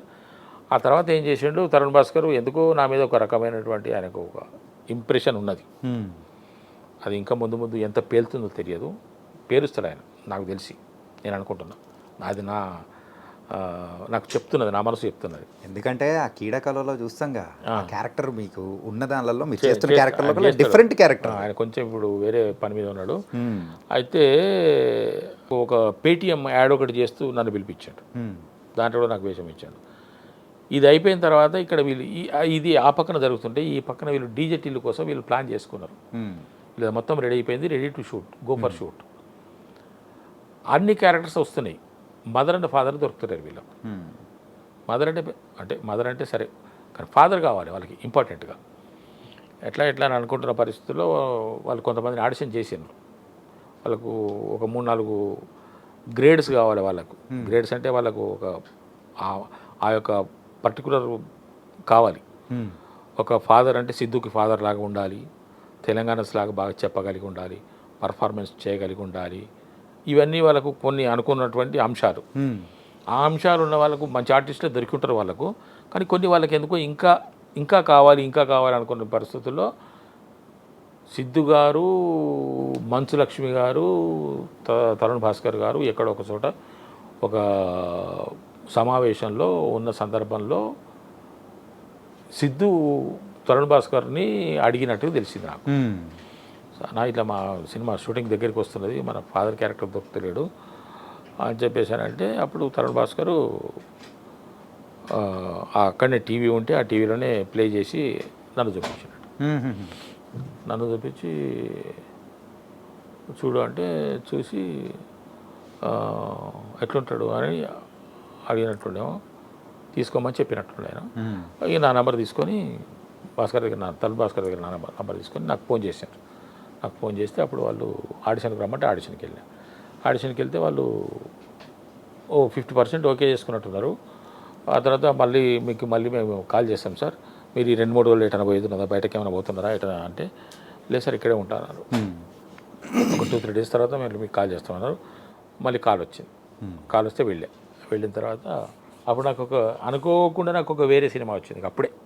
అప్పుడే మంచి క్యారెక్టర్, దాంట్లో మెయిన్ క్యారెక్టర్. ఏంటి సార్ మీ పరిస్థితి అని అడిగాను. నేను ఆ సినిమా అది ఇంకా రాలేదు సినిమా. అది సినిమా వస్తే బాగుంటుండే కానీ అది ఎందుకో రాలేదు. వస్తుందో రాదో కూడా తెలియదు. నేను ఒక సినిమా చేస్తున్నాను సార్, ఇట్లా ఫలానా నాకు డేట్లు కూడా ఇచ్చాను. నేను ఒక మెయిన్ క్యారెక్టర్ చేసింది, ఒక ఫుల్ టైం క్యారెక్టర్ చేసింది, ఫుల్ డేట్స్తో చేసింది కూడా ఆ సినిమానే. దానికి నాకు ఆల్రెడీ 10 రోజులు డేట్లు ఇచ్చున్నారు. ఆల్రెడీ నేను 15 రోజులు చేసి ఉన్నా, ఇంకా 10 రోజులు డేట్లు. నా జీవితంలో మొట్టమొదటిసారి అన్ని రోజులు చేస్తాను సినిమాది. ఇట్లా అరే మరి మన సినిమా కూడా అప్పుడే, ఈ సినిమా కూడా మీరు ఓకే అయితే 50 డేట్లు వస్తాయి అన్నారు. నేను దానికే ఇంపార్టెన్స్ ఇచ్చిన, ఎందుకంటే అది ఆల్రెడీ చేస్తున్నాను నేను. దాని సంగతి నాకు తెలుస్తున్నది. అది నాకు చాలనుకుంటున్నాను నేను. ఇది బయటకు వస్తే నా సంగతి, నాకు ఇక సినిమాల్లో అవకాశాలు వస్తాయనే అభిప్రాయంలో నేనున్నా. నాకు ఇది పెద్దగా అనిపించలేదు. ఇంకా వీళ్ళు మొదలుపెట్టలేదు, ఆ క్యారెక్టర్ ఏదో మనకు తెలియదు, ఎన్ని రోజులు వస్తాయో తెలియదు, వీళ్ళు ఎంత ఇస్తారో తెలియదు, ఇవన్నీ ఉంటాయి కదా మనకు ఆలోచన. అంటే నాకు ఆల్రెడీ ఆ డేట్లు ఉన్నాయి సార్, మరి మీది ఎప్పుడు అంటే, లేదు సార్ మనది కూడా అదే డేట్ రావచ్చు మ్యాక్సిమం, మరి మీరు ఎట్లా అన్నాడు. నేను దానికి ఇంపార్టెన్స్ ఇస్తాను చెప్పాను. చెప్తే అప్పుడు ఒక అసోసియేట్ డైరెక్టర్ వచ్చారు, కాఫీ తెప్పించారు, కాఫీ తాగుతున్నా. అప్పుడు 2వ రూమ్లో తీసుకుపోయాను అనుకో, అంతకుముందు బయట కూర్చొని పెట్టాను, అప్పుడు 2వ రూమ్లో తీసుకుపోయాను. పెరిగింది అప్పుడే అనిపించింది నాకు, అయితే క్యారెక్టర్ ఇచ్చినట్టున్నారు నాకని. అందరు వెళ్ళిపోయారు. ఒక ఆయన ఉన్నాడు, ఆయన చెప్పాడు, సార్ ఈ సినిమా మీరు వదులుకోకండి, ఆ సినిమాని మీరు మేనేజ్ చేసుకోండి, డేట్లు ఏమైనా తేడా వస్తాయి, బట్ దీనికి ఇంపార్టెన్స్ ఇవ్వండి, ఇది మీకు మంచి టర్నింగ్ వస్తుంది చూసుకోండి అన్నాడు. అన్నట్టుగానే దాని దీనికి అడ్జస్ట్ చేసుకున్నాం, ఇది వచ్చింది. అది నిజంగానే టర్నింగ్ పాయింట్ అయింది. టర్నింగ్ పాయింట్ అంటే నార్మల్ టర్నింగ్ పాయింట్ కూడా కాదు సార్. ఈ డీజే టిల్లు తర్వాత సో 1తో కంపేర్ చేసుకుంటే స్క్వేర్లో మీకు ఎక్కువ క్యారెక్టరైజేషన్ కానీ ఆ నడివి కానీ మీరు వేసే పంచులు కానీ అన్నీ కొంచెం ఎక్కువ అప్గ్రేడ్ ఉన్నట్టున్నాయి. ఇంకా ఈజీ వస్తుంది కదా, ఈజీ ఈజీ వస్తుంది కదా, తెలిసిపోతాయి కదా మనకు. ఫస్ట్ దాంట్లో అంటే మనకు అదే ఆయన సిద్ధి ఎవరో మనకు తెలియదు, ఆ డైరెక్టర్ తెలియదు, ఎవరు తెలియదు. ఆ తర్వాత మనం సెకండ్కి వచ్చేటప్పటికి అది ఫస్ట్ బాగా హిట్ అయిందన్న సంగతి తెలుసు, దీన్ని ఇంకా కొంచెం ఇంప్రూవైజ్ చేయాలి, ఇక అంత మనకు కొంచెం నార్మల్ అయిపోతుంది కదా, కాబట్టి ఇంకా కొంచెం ఈజీ ఎక్కువ అయిపోయింది. సిద్ధు గారితో ఎలా ఉంది సార్? ఎవరైనా ఆర్టిస్టే సార్. ఓకే. అక్కడ రాగద్వేషాలు ఉండవు, అనుబంధాలు ఉండవు. అంటే ఫస్ట్ ఆఫ్ ఆల్ నేను ఉంచుకోను, నాకెవరు ఫ్రెండ్స్ ఉంటారు సార్, నేను ఎవరితో ఫ్రెండ్షిప్ చేయను. నేను కొంచెం కఠినంగా మాట్లాడతా. కఠినంగా అంటే వాస్తవం ఎప్పుడైనా కఠినంగానే ఉంటుంది, నిజం చాలా చేదుగా ఉంటుంది అని చెప్పేసి అంటారు కదా. నేను కొంచెం నిజాలు ఎక్కువైంది. నేను 99 మ్యాక్సిమం 100% నేను నిజాలే మాట్లాడతాను. అబద్ధాలు నా దగ్గర ఉండవు. నేను అబద్ధాల జోలికి వెళ్ళాను. అబద్ధం బ్రతుకు నాకు ఇష్టం ఉండదు. ఏది ఉన్నా కూడా నిజంగానే ఉండాలి. ఓకే. కష్టమైన ఇబ్బంది అయినా నిజంగానే ఉండాలి అని చెప్పేసి అని భావించే వ్యక్తిని కాబట్టి నేను కొంచెం చూడటం కూడా నేను కొంచెం కఠినంగానే కనపడతా. కాబట్టి నాకెవరు దగ్గరగా ఉండరు, నేను ఎవరి దగ్గరికి పోను. అంటే ఈ లడ్డుగాని పెళ్ళి ఎప్పుడు సార్? మ్యాడ్ మ్యాక్స్లో లడ్డుగాని పెళ్ళి మొత్తం ధూమ్ధాం. మ్యాడ్ స్క్వేర్లో లడ్డు పెళ్ళిదే మొత్తం కథ అంతా. ఆ సాంగ్ రిలీజ్ అయ్యేటప్పటికి మీ క్యారెక్టరైజేషన్ ఎలా ఉంటుందని వీఆర్ వెయిటింగ్. బాగుంటుంది. ఈ మ్యాడ్లో సో మీ క్యారెక్టర్ అనేది కూడా out of the box sir. So ఏంటది, దాని కథ ఏంటి అసలు ఎక్స్పెక్ట్ చేయలేదు. మార్చి 29కి రిలీజ్ మ్యాడ్ స్క్వేర్లో. నిన్ను అడిగేది మ్యాడ్ గురించి సార్. ఆ మ్యాడ్లో సో మీ క్యారెక్టర్ అనేది అంటే అక్కడున్న మెయిన్ ఆర్టిస్ట్ల వాళ్ళ ఫాదర్ అట్లా అనుకుంటాం అయితే, కానీ ఇది అవుట్ ఆఫ్ ద బాక్స్ వచ్చేసి ఇది చిన్న అతుకు, ఇది ఒక చిన్న ప్యాచ్. ఇది ఎలాగంటే కళ్యాణ్ శంకర్ గారు డైరెక్టర్ గారికి ఆ డీజే టిల్లులో నా పర్ఫార్మెన్స్ చూసి, నా యొక్క కామెడీ చూసి ఆయనకు బాగా నచ్చి ఈ సినిమా మ్యాడ్ ఆయన పట్టాల మీదకి ఎక్కించింది అప్పటికే. అబ్బా నాకు ఈ సారథి ఒక ఉంటే బాగుంటుండే కదా అని చెప్పేసి అని ఆ పాత్ర లేకపోయినా కూడా లడ్డు కానీ ఫాదర్ పాత్ర క్రియేట్ చేసి దాన్ని నన్ను చూపించాడు. ఆయన ఇంట్రెస్ట్తోని, ఆయనకు నా మీద ఉన్నటువంటి ఇష్టంతో చేసిన పని. మీరు చేసిన ఇంకో సృష్టి కూడా ఏంటంటే సో అక్కడ ఆ మూవీలో యాంటోనీ అంటే దేంతో అనే ఎక్స్ప్రెషన్ కూడా సో మీమ్స్లో కానీ ఎన్నిసార్లు అంటే కొన్ని అట్లా కుదురుతాయి సార్ అవి. ఓకే. కొన్ని కుదురుతాయి, కొన్ని ఆటోమేటిక్గా యథాలాభంగా వచ్చేస్తాయి. ఈ బలగం మూవీ టైంలో కూడా సో ఆ నారాయణ పాత్రకి మిమ్మల్ని వద్దు అని కూడా అన్నారని విన్నాము. ఇది ఎంతవరకు నిజం? నేను కూడా విన్నాను. అయితే ఈ బలగం పాత్రకు కూడా ఈ పిట్టకథల లింకు. ఓకే. డీజే టిల్లుకు ఏ విధంగానైతే పిట్టకథలు చూసి తరుణ్ భాస్కర్ గారు మురళీధర్ గారు తీసుకోమని చెప్పారో, వేణు ఒకరోజు ఆ పిట్టకథలు చూస్తూ ఈ ఎపిసోడ్ చూసి నేను ఎప్పుడైనా ఈ సినిమా చేస్తే ఈ సినిమాలో అల్లుడు క్యారెక్టర్కి ఇతన్నే తీసుకుంటా అని వేణు అనుకున్నాడని నాకు తర్వాత తెలిసింది. బలగం సినిమా చేస్తున్న సందర్భంగా తెలిసింది. ఆ విధంగా కూడా అది పిట్టకథలే కారణం. అండ్ ఈ బలగం మూవీలో కూడా ఆ బంధం అనుబంధం అనేది కూడా మీరు చేసిన సీరియల్ అనుబంధాలు కూడా వదలలేదేమో. ఆ జయరాం గారితో సో ఇక్కడ బావమరిది క్యారెక్టర్ బలగంలో చేయడం అంటే మీరిద్దరికి ఒక ప్రత్యేక అనుభవం ఉంది కదా సార్? ఫ్రెండ్షిప్ కానీ లేదు, ఫ్రెండ్షిప్ కూడా లేదు సార్? పరిచయం ఉన్నది అంతేగా, ఫ్రెండ్షిప్ ఏం లేదు.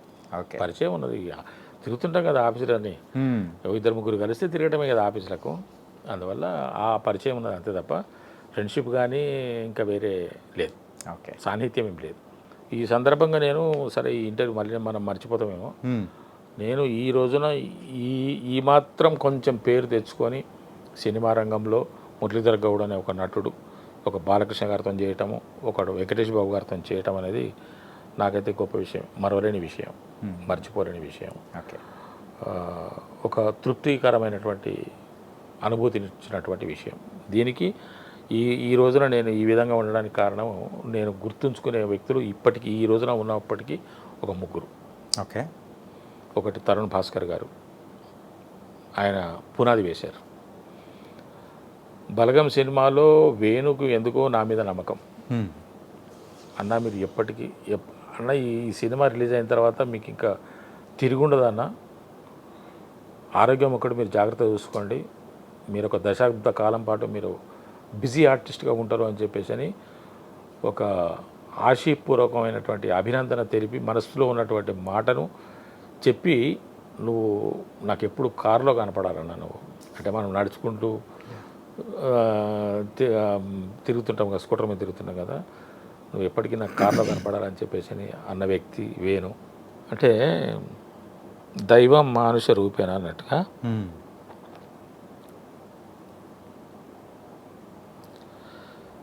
ఒక మనిషి ఎదుగుదలకు కొంతమంది కారణమవుతారు.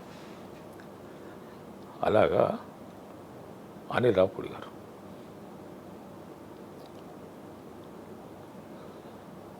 ఎందుకో.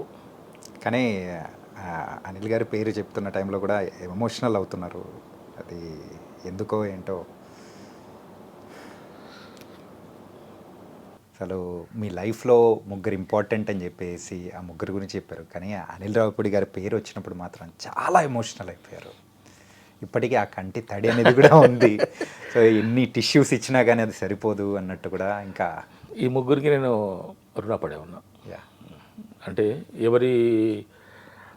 ఎవరి చేయుతను ఏ విధంగా అందించాలో ఆ విధంగా అందించారు కాబట్టి నేను వాళ్ళని ఎప్పుడు జ్ఞాపకం ఉంచుకునేటువంటి బాధ్యత నా మీద ఉన్నది. నేను మర్చిపోలేని వ్యక్తులు ఇంతవరకు. భవిష్యత్తులో ఇంకెంతమంది దైవం లాగా వస్తారో నాకు తెలియదు, ఇంకెంతమంది నన్ను ఇంకే విధంగా నన్ను ఉన్నత స్థితికి తీసుకెళ్తారో తెలియదు. ఇప్పుడున్న దాంట్లో తరుణ్ భాస్కర్ గారు, నా తమ్ముడు వేణు గారు, అనిల్ రావుపూడి గారు. ఒకరు ఫౌండేషన్ వేసినట్టు మీ కెరియర్కి, ఇంకొకరైతే ఆ గోడలు కట్టినట్టు, ఇంకొకరైతే కప్పుతో మొత్తం ఒక ఇంటిని కంప్లీట్ చేసినట్టు చేశారు. Nice sir. వీళ్ళందరూ వయసులో చిన్నవాళ్ళు అంతే.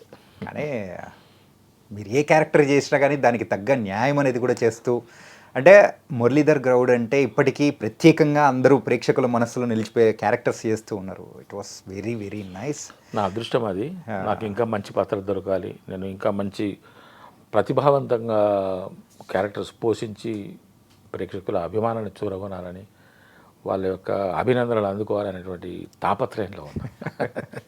ఖచ్చితంగా మంచి క్యారెక్టర్స్ రావాలి, ఒక బలమైనటువంటి పర్ఫార్మెన్స్ చేయాలనేటువంటి ఆలోచన ఉన్నది నాకు. ఈ క్యారెక్టర్స్ అన్నీ ఓకే సార్, అంతా బాగుంది. అండ్ రీసెంట్గా రిలీజ్ అయిన శివరపల్లి వెబ్ సిరీస్, పంచాయతీ అనే వెబ్ సిరీస్ అమెజాన్ దానిలోకే తోపు ఇప్పటికీ ఇప్పటికీ ఎవరైనా కానీ కదిలిచ్చినా కానీ నంబర్ 5 ఉన్నది, టాప్ 10 నంబర్ 5 ఉన్నది. శివరపల్లి అనేది మన తెలుగులో చేసి సో మంచి అప్రిసియేషన్. ఆ సర్పంచ్ క్యారెక్టర్ పెద్ద సర్పంచ్ మిట్ట సుధాకర్ అద్దరు కొట్టేశారు రిజల్గా. అంటే చాలా మందికి కూడా డౌట్లు ఉంటాయి, ఈవెన్ వాళ్ళకు కూడా ఏమన్నా ఏంటంటే ఆ పంచాయత్ సిరీస్ అది కూడా ఈవెన్ రాగ్మయుడితో నేను ఇంటర్వ్యూ చేసేటప్పుడు కూడా అన్నాడు అదొక క్లాసిక్, దాన్ని టచ్ చేయాలన్నా కానీ ఒక నిమిషం భయం అనిపించింది. కానీ అండ్ దాని తర్వాత తమిళ్లో కూడా తీశారు, తమిళ్లో వాళ్ళు అనుకున్నంత అప్రిసియేషన్ అనేది తమిళ తర్వాత తెలుగు. అవునా? ఓకే. అప్రిసియేషన్ అనేది కూడా అక్కడి నుంచి రాలేకపోయింది. కానీ తెలుగులోకి వచ్చేటప్పటికి మాత్రం కొంచెం అనిపించింది. అయినా కానీ ఇక్కడున్న నేటివిటీకి తగ్గట్టు పర్ఫెక్ట్ న్యాయం చేసేసారని చెప్పేసి నిజంగా మేము కూడా చాలా బాగా ఎంటర్టైన్ అయ్యాం సార్. అంతగా ఇదంతా మీ పక్క. ఓకే, మీరు అంటే ఆ యొక్క ప్రేక్షకుల పక్క, వ్యూవర్స్ పక్క. మేము నా వైపుకి వస్తే ఈ సినిమా సార్ పంచాయత్ అనే ఒక డిఓపి గారు నాకు ఫోన్ చేశారు, ఇప్పుడు కాదు లాంగ్ బ్యాక్. ఓకే సార్, ఒక పంచాయత్ అని ఒక వెబ్ సిరీస్ ఉన్న సార్ హిందీలో, మీరు ఒకసారి చూడండి. దాంట్లో ఒక సర్పంచ్ క్యారెక్టర్ ఉంటుంది. యాక్చువల్గా సర్పంచ్ లేడీ, కానీ ఆమె భర్తనే సర్పంచ్గా ట్రీట్ అవుతుంటాడు, ఆయనే పూర్తిగా నడిపిస్తుంటాడు వ్యవహారం అంతా. ఆ క్యారెక్టర్కి మిమ్మల్ని అనుకుంటున్నాము, మీరే నాకు కావాలని నాకు అనిపించింది. డైరెక్టర్ ఏమో ఫలానా ఆయన యూఎస్లో ఉంటాడు. ఇది టాక్స్ జరుగుతున్నాయి. ఈ ప్రాజెక్ట్ కనుక మన చేతికి వస్తే డైరెక్టర్ గారు వస్తారు, అప్పుడు ఫుల్ డీటెయిల్స్ మాట్లాడుకుందాము. జస్ట్ మీకు నేను హింట్ ఇస్తున్నాను, మీరు ఒకసారి ఆ వెబ్ సిరీస్ చూడండి, ఆ సర్పంచ్ క్యారెక్టర్ని మీరు ఒకసారి గమనించండి, పరిశీలించండి అన్నాను. సరే సార్ అన్నాను.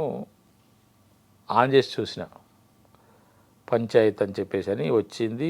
ఆ సర్పంచ్ క్యారెక్టరు ఫస్ట్ ఉప సర్పంచ్ అతను అది మాట్లాడుకోవటము ఉన్నది. సర్పంచ్ కోసం చేస్తుంటే సర్పంచ్ అటు నుంచి రావడము, సర్పంచ్ సాబ్ వస్తున్నాడు అని చెప్పేసి అని అక్కడ కనపడగానే నేను ఆపేసిన. అదేంటి? చూడదలుచుకోలేదు నేను. ఓకే. ఎందుకంటే ఆ ఇంపాక్ట్ నా మీద ఉంటుందేమో. మనం మనంగానే చేయాలి. తెలుగులో చేస్తున్నాం కదా, వేరే భాషలో చేస్తున్నామంటేనేమో వెతుక్కోవాలి. నా భాషలో నేను చేయడానికి, ఒక క్యారెక్టర్ చేయడానికి నాకు దాంట్లో ఇబ్బంది ఉండదు. పైగా అది కనుక చూస్తే అతను ఆ రోజున ఎలా చేశాడో అని చెప్పేసినటువంటి ఒక ఆలోచన నాకు వస్తుందేమో, ఓకే. నా ఒరిజినాలిటీ మిస్ అవుతానేమో అని ఒక భయం వేసింది నాకు. కాబట్టి దాన్ని అక్కడే ఆయన చూడగానే ఆపేసాను నేను. ఆపేశాను. ఇంకా ఈ ప్రోగ్రామ్ మీరు నుంచి షిఫ్ట్ అయిపోయింది. షిఫ్ట్ అయిపోయి అది ఉత్తరాంధ్రకి వెళ్ళిపోయింది ఆ project. Okay. Back drop Telangana కాకుండా ఉత్తరాంధ్ర టైప్ ఉత్తరాంధ్రకి వెళ్ళిపోయింది. ఉత్తరాంధ్రకి వెళ్ళిపోయి వాళ్ళు అక్కడ వెతుకోవడము చేసుకోవడం జరిగింది.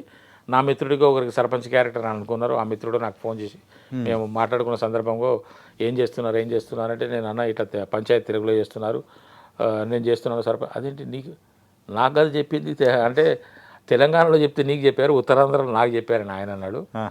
సర్లే పోన్లే అయితే ప్రాజెక్ట్ అటు షిఫ్ట్ అయినట్టున్నది అని అనుకున్నాను. ఆ తర్వాత మళ్ళీ అది ఇటు వచ్చేసింది. ఇటు వచ్చి ఇక్కడ ఇంకో 2-3 దర్శకులు మారినట్టున్నారు.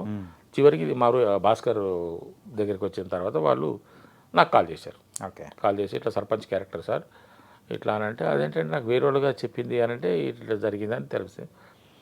నేను ఎక్కడ కూడా తొట్టుపాటు పడలేదు.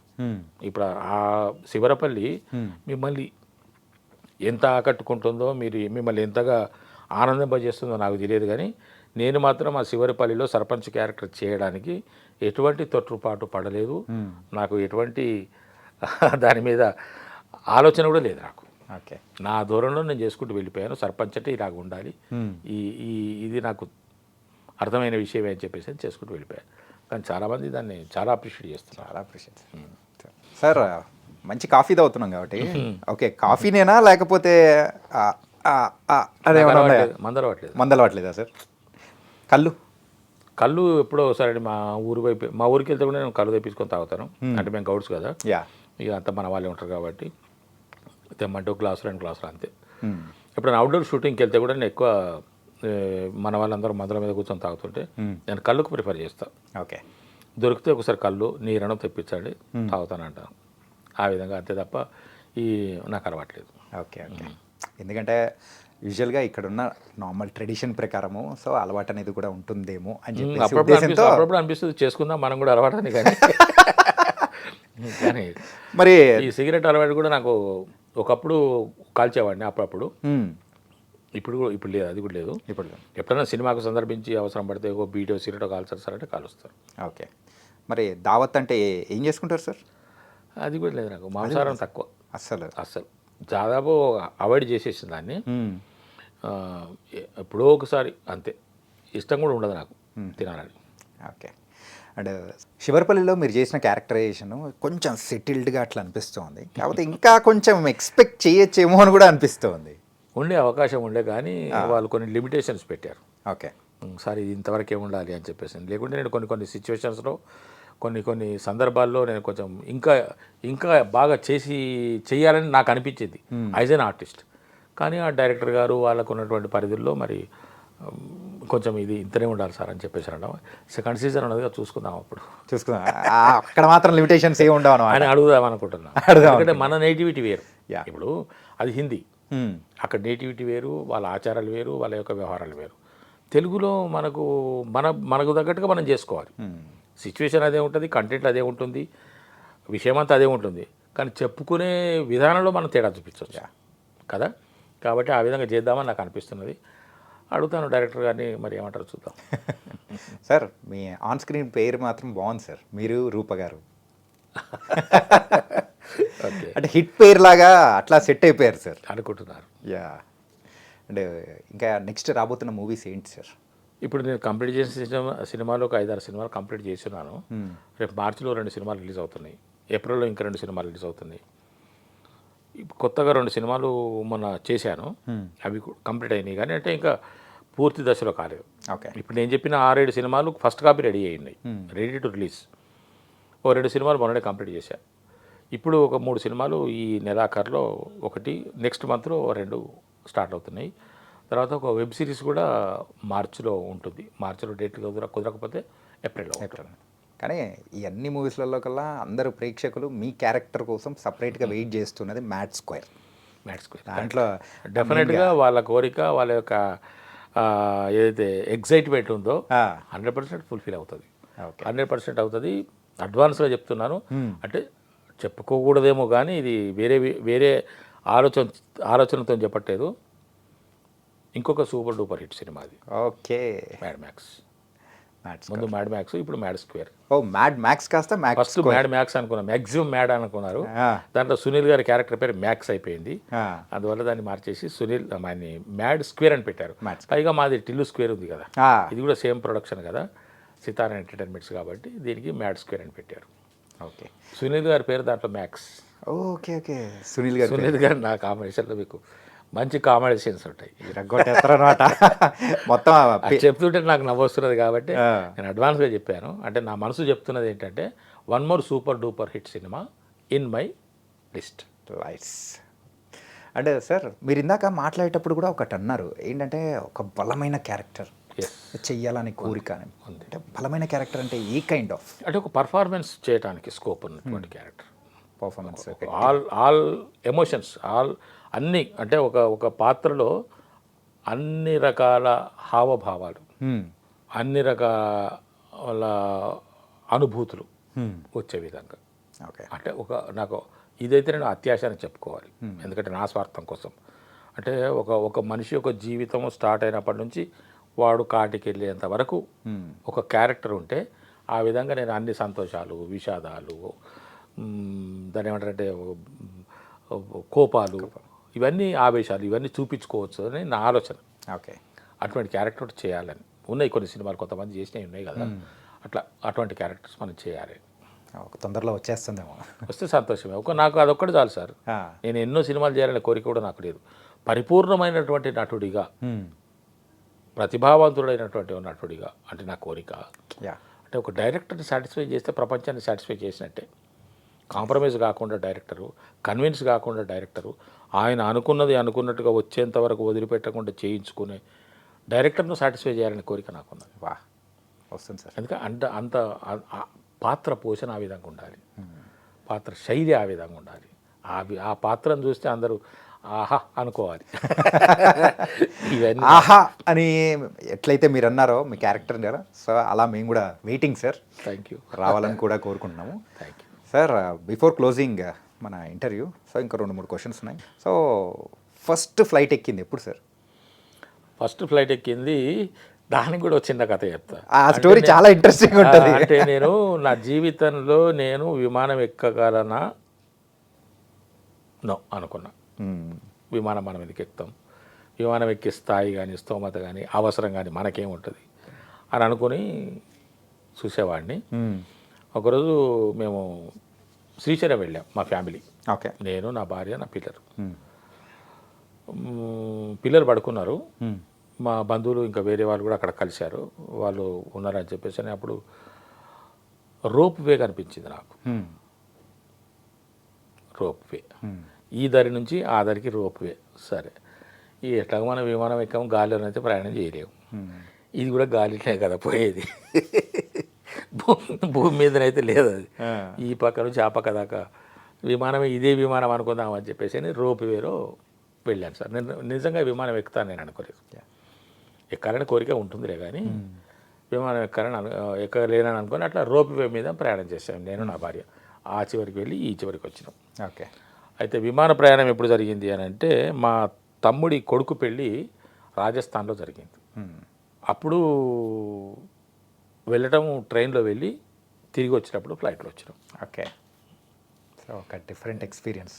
అది మొదటి ప్రయాణం విమానంలో ఆ రోజు జరిగింది.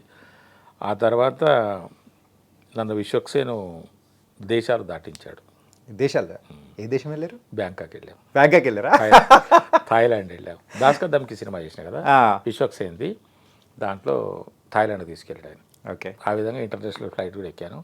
ఇక ఇప్పుడు అదృష్టవశాత్తు అదే కాలం కలిసి వస్తే అన్నీ వస్తాయి సార్. అంటే ముఖ్యంగా ప్రతిభ కన్నా ముఖ్యంగా సినిమా రంగంలో కావాల్సింది అదృష్టం.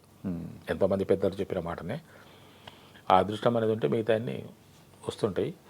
ప్రతిభను మనం కాపాడుకోవాలి, మన ప్రవర్తన మంచిగా చూసుకోవాలి, కొంచెం సచ్చీలతతో ఉండాలి, అందరితో జర ఒళ్ళు దగ్గర పెట్టుకొని ఉండాలి. Yeah. ఇవన్నీ ఉంటే మనకు దారి ఇంకా కొంచెం ముందుకు నడవచ్చు. ఆ విధంగా నా అదృష్టం బాగుంది కాబట్టి ఇప్పుడు విమాన ప్రయాణాలు కొంచెం క్యాజువల్ అయినాయి. క్యాజువల్ అయిపోయినాయి. ఓకే, ఇంతకు బ్యాంకాక్ ఎలా ఉంది సార్? బ్యాంకాక్ అంటే నాకు ఒకటి గుర్తొస్తుంది. బ్యాంకాక్ అంటే ఒకటి గుర్తొస్తుంది నాకు. చెప్తా, మీరు అడిగిన దాని అర్థం కూడా నాకు అర్థమైంది. ఒకప్పుడు ప్రదేశ్ కాంగ్రెస్ కమిటీ అధ్యక్షుడిగా ఆంధ్రప్రదేశ్ ఉన్నప్పుడు ఆంధ్రప్రదేశ్ కాంగ్రెస్ కమిటీ అధ్యక్షుడిగా ఎం సత్యనారాయణరావు గారు ఉండేవారు. అవును, నాకు కొంచెం రాజకీయం అంటే చాలా ఇష్టం. ఓకే, అందుకే నాకు రాజకీయ నాయకుల పేర్లు వాళ్ళని నేను ఫాలో అవుతుంటా. ఇప్పుడు అసహ్యం వేస్తున్నది కానీ నేను వాళ్ళను ఫాలో అవుతుంటా. ఆయన ఒకసారి ఢిల్లీ పోయాడు ఓకే, హైకమాండ్ కలవడానికి. అంతవరకు తెలుసు. అప్పుడు ఇవన్నీ సోషల్ మీడియా లేవు కదా, ఈ ఫోన్లు లేవు, ఈ మీడియా లేవు. అప్పుడు దూరదర్శన్ ఉండేనో లేదో కూడా తెలియదు. ఆకాశవాణి ప్రాంతీయ వార్తలు అంటేనే వినాలి మనం. ఇంకోటి విషయం చెప్పాను నీకు, ఆల్ ఇండియా రేడియో ఆర్టిస్ట్ని కూడా నేను. అవునా? బి గ్రేడ్ ఆర్టిస్ట్ని. ఓకే, నేను ఆల్ ఇండియా రేడియో డ్రామా రికార్డింగ్స్లో ఉంటాను నేను. దూరదర్శన్లో సీరియల్స్ చేశారు అట్లా తెలుసు కానీ బట్ ఆల్ ఇండియా రేడియో అనేది ఆల్ ఇండియా రేడియో ఆర్టిస్ట్ని నేను, బి గ్రేడ్ ఆర్టిస్ట్ని. ఓకే, బి గ్రేడ్ ఆర్టిస్ట్ని. దాంట్లో కూడా నాకు ఒక మిగిలిపోయిన కోరిక ఒకటి ఉన్నది. ఇప్పుడు నాకు అది ఎందుకు గుర్తొచ్చిందంటే ఆకాశవాణి ప్రాంతీయ వార్తల్లో వినటం అని చెప్పేసానంటే అది గుర్తొచ్చింది నాకు. ఓకే, అనౌన్సర్ గానా ఏంటి? నో, నాకు ఆకాశవాణిలో ప్రాంతీయ వార్తలు చదవాలని కోరిక బలంగా ఉంది. పోయి అడిగిన నేను. బి గ్రేడ్ ఆర్టిస్ట్ అయిన తర్వాత ఇంటర్వ్యూకి అటెండ్ అయినా వాయిస్ తీసుకున్నారు, బి గ్రేడ్ ఆర్టిస్ట్ అయింది. ఆ తర్వాత 2-3 డ్రామాలు రికార్డింగ్ చేసిన తర్వాత ఇక నాకు ఆల్ ఇండియా రేడియో ఏఐఆర్ నాకు రాకపోకలు నాకు సాధారణమే అయిపోయిన తర్వాత నా దృష్టి ఈ ప్రాంతీయ వార్తలు చదువుదామని దాని మీద పడ్డది. ఓకే, ఎప్పటి నుంచో నాకు ఆ డి వెంకటరామయ్య గారు చదివేదన్నా, తర్వాత కొంతమంది బాగా నోటెడ్ అనౌన్సర్స్, ఈ రీడర్స్ చదివే ప్రాంతీయ వార్తలు వింటే నాకు చాలా సంతోషం వేసేది. ఆ విధంగా నా వాయిస్ కూడా కొంచెం డిఫరెంట్గా మార్చేసి డి వెంకటరామయ్య గారు లాగా ఆకాశవాణి ప్రాంతీయ వార్తలు చదువుతున్నది డి వెంకటరామయ్య అని చదువుతున్నట్టుగా నేను కూడా ఐరన్ మురళీధర్ గౌడ్ అని చెప్పు అని నాకు ఉండేది. పోయి అడిగితే కాదు సార్, దీనికి ఏజ్ లిమిట్ ఉంటుంది. ఏజ్ లిమిట్ లేకుంటే డెఫినెట్గా నేను చేసుకునే వాళ్ళమే, కానీ మీ వాయిస్ బాగుంది కానీ దీనికి 45 years ఏజే, అంతకు మించి దాటితే యాక్సెప్టెన్స్ లేదన్నారు. అయితే ఈ ఆకాశవాణి ఈ వచ్చే తెల్లవారితే పేపర్లో వార్తలు రావాలి. అవును, తెల్లవారి పేపర్లో హెడ్లైన్ వచ్చింది, కాలు కింద పెట్టకుండా ఢిల్లీ వెళ్ళి వచ్చిన ప్రెసిడెంట్ అని. ఫ్లైట్ కాలు కింద పెట్టకుండా ఢిల్లీ వెళ్ళి వచ్చిన పిసిసి ప్రెసిడెంట్ అని సత్యనారాయణ గారి వార్త వచ్చింది. ఏంటంటే బేగంపేటలో ఫ్లైట్ ఎక్కిండు, ఢిల్లీకి పోయిండు, ఢిల్లీ చేరుకున్నాడు, కానీ అక్కడ వాతావరణం అనుకూలించలేదు. ఓకే, అది యూటర్న్ తీసుకొని మళ్ళీ హైదరాబాద్కి మళ్ళీ ఇక్కడే ల్యాండ్ అయింది. ఆ విధంగా ఢిల్లీ కాలు కింద పెట్టకుండా ఢిల్లీ వెళ్ళి తిరిగి వచ్చిన ప్రెసిడెంట్ ఎంఎస్ఆర్ అవును, అట్లా వార్త ఉన్నట్టుగా నేను కూడా ఏమొచ్చింది ఇప్పుడు బ్యాంకాక్ వెళ్ళినా కదా, అట్లా కాలు కింద పెట్టకుండా ఢిల్లీ వెళ్ళి తిరిగి వచ్చిన ప్రెసిడెంట్ లాగా నేను కూడా బ్యాంకాక్ వెళ్ళి వచ్చా. 11 రోజులు ఉన్నా. షూటింగ్లోనే సరిపోయింది. అదే చాలా లీజర్ ఉండే నాకు.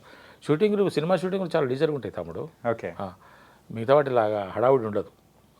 పర్ఫెక్ట్గా మనకు కంఫర్టబిలిటీ ఉంటుంది. నాకు అన్ని రకాల సౌలతులు ఇచ్చారు వాళ్ళు, అన్ని సౌకర్యాలు ఇచ్చారు, డబ్బులు కూడా ఇచ్చారు. బ్యాంకాక్ వేరా పో అని కూడా అన్నారు. బ్యాంకాక్ రోడ్లు ఎట్లా ఉన్నాయి సార్? బాగున్నాయి రోడ్లు, ఆశీషోర్లు అవన్నీ తిరిగి వచ్చిన. ఇక అటు పోవచ్చు, ఇటు పోవచ్చు, అక్కడ ఇది ఉంటుంది, ఇక్కడ పోయిరాపోండి సార్ అన్నారు కానీ పోలేదు నేను ఎక్కడికి. డబ్బులు కూడా ఇచ్చారు పాపం. డబ్బులు ఇచ్చారు, కారు ఇచ్చారు, కొన్ని జాగ్రత్తలు కూడా చెప్పారు. హ్యాట్ పెట్టుకో, కళ్ళతోటి పెట్టుకో, మళ్ళీ గుర్తుపట్టి లేని పని ఫోటోలు తీసి పంపిస్తారు సార్ అని అన్నారు. కానీ సరే అనగానే ఎక్కడికి పోలేదు, రూమ్కి వచ్చి పడుకున్నాను.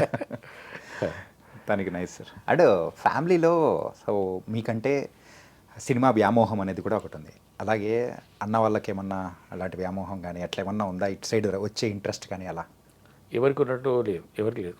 ఏం లేదా? ఏమో మనవాళ్ళు ఉంటే ఎవరికైనా ఇంట్రెస్ట్ ఉంటే చెప్పొచ్చు.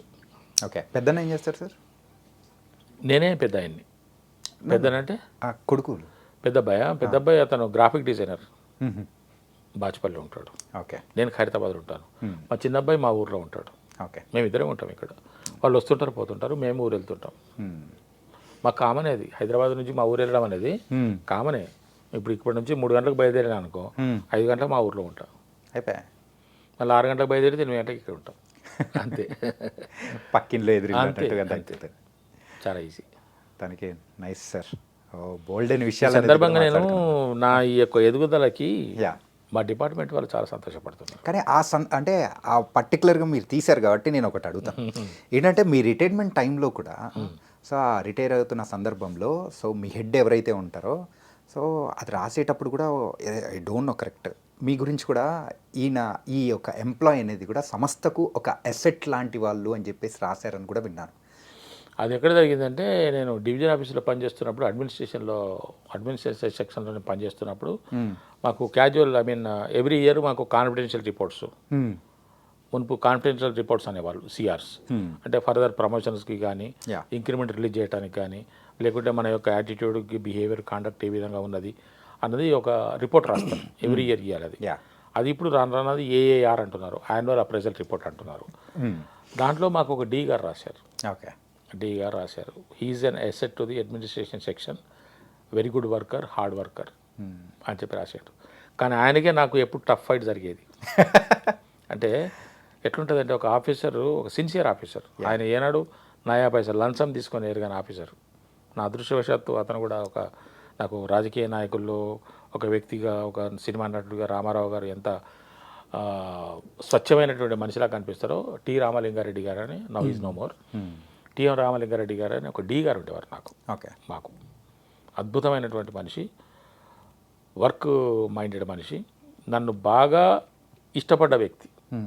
బయట అందరికి చూస్తే నా మీద ఉరుమురిమినట్టు ఉండేవాడు, వీడిని ఇప్పుడే సస్పెండ్ చేస్తాడో ఇప్పుడే ట్రాన్స్ఫర్ చేస్తాడో అని అందరూ అనుకునేలాగా ప్రవర్తించేవాడు. కానీ వెన్నలాంటి మనసుతో నన్ను బాగా చేరదీసి నేనంటే బహు ఇష్టపడ్డవాడు. ఓకే, రామలింగారెడ్డి గారు ఆయన ఆ విధంగా రాశాడు. ఆ తర్వాత సిఆర్స్ ఎప్పుడు అడిగినా కూడా, ఎవరు అడిగినా కూడా గుడ్ వర్కర్, హార్డ్ వర్కర్ అని రాశారు. ఓకే, అసెట్ అని రాసింది మాత్రం డి గారు ఒకరే. ఓకే, మిగతా వాళ్ళందరూ good worker, hard worker, nice అనే రాసేవాళ్ళు. అంటే స్పెసిఫిక్గా ఇటువంటి పర్టికులర్గా ఏమన్నా మెన్షన్ చేస్తే దాని కింద రిమార్క్స్లో కూడా దాన్ని జస్టిఫై చేయాలి. ఎందుకు ఆ విధంగా చెప్పాను, పార్షాలిటీ చూపిస్తున్నాడా, లేకుంటే నీకేమన్నా నచ్చినవాడా, లేకుంటే నీకేమన్నా తొత్త అనేటువంటివి ఉంటాయి కదా, కొంతమంది చేస్తారు కదా అలాగా. దానికోసం కింద జస్టిఫికేషన్ కూడా రాసేవాడు ఆయన, for this work is an asset అని. దానికైతే సూపర్. ఆ విధంగా నేను విద్యుత్ సంస్థలో పనిచేసి రిటైర్ అయినా కాబట్టి 27 సంవత్సరాల 3 నెలల కాలం పాటు రిటైర్ చేసిన నాకు తెలిసిన ప్రతి వాళ్ళు విద్యుత్ సంస్థలో నేను పనిచేసే ప్రతి చోట నేను ఎక్కడికి వెళ్ళేవాడిని కాదు, అందరూ నా చుట్టే వచ్చేవాళ్ళు. నేను మురళీధర్ ఈరోజు వర్కింగ్ డే అంటే మురళీధర్ సీటు మీద 100% ఉంటాడు. 99, 98, 95 కాదు, 100%, 10:30 to 5 డెఫినెట్గా సీట్లో ఉంటాడు అనేటువంటి కాన్ఫిడెన్స్. ఒక దీనికి తప్ప చేస్తాముడు ఒక్కరా. నేను అసలు క్యాజువల్లీస్ కూడా చాలా తక్కువ ఆడుకునేవాడిని, ఎమర్జెన్సీ అయితే తప్ప. ఏదున్నా కానీ సినిమాదైనా కానీ సీరియల్ అయినా కానీ ఆ 10:30 లోపే కంప్లీట్ చేసుకుని వచ్చేసాను. ఇప్పుడు కూడా నేను షూటింగ్లోకి వస్తే నేను ఆఫీస్కి వెళ్ళినట్టే వస్తాను.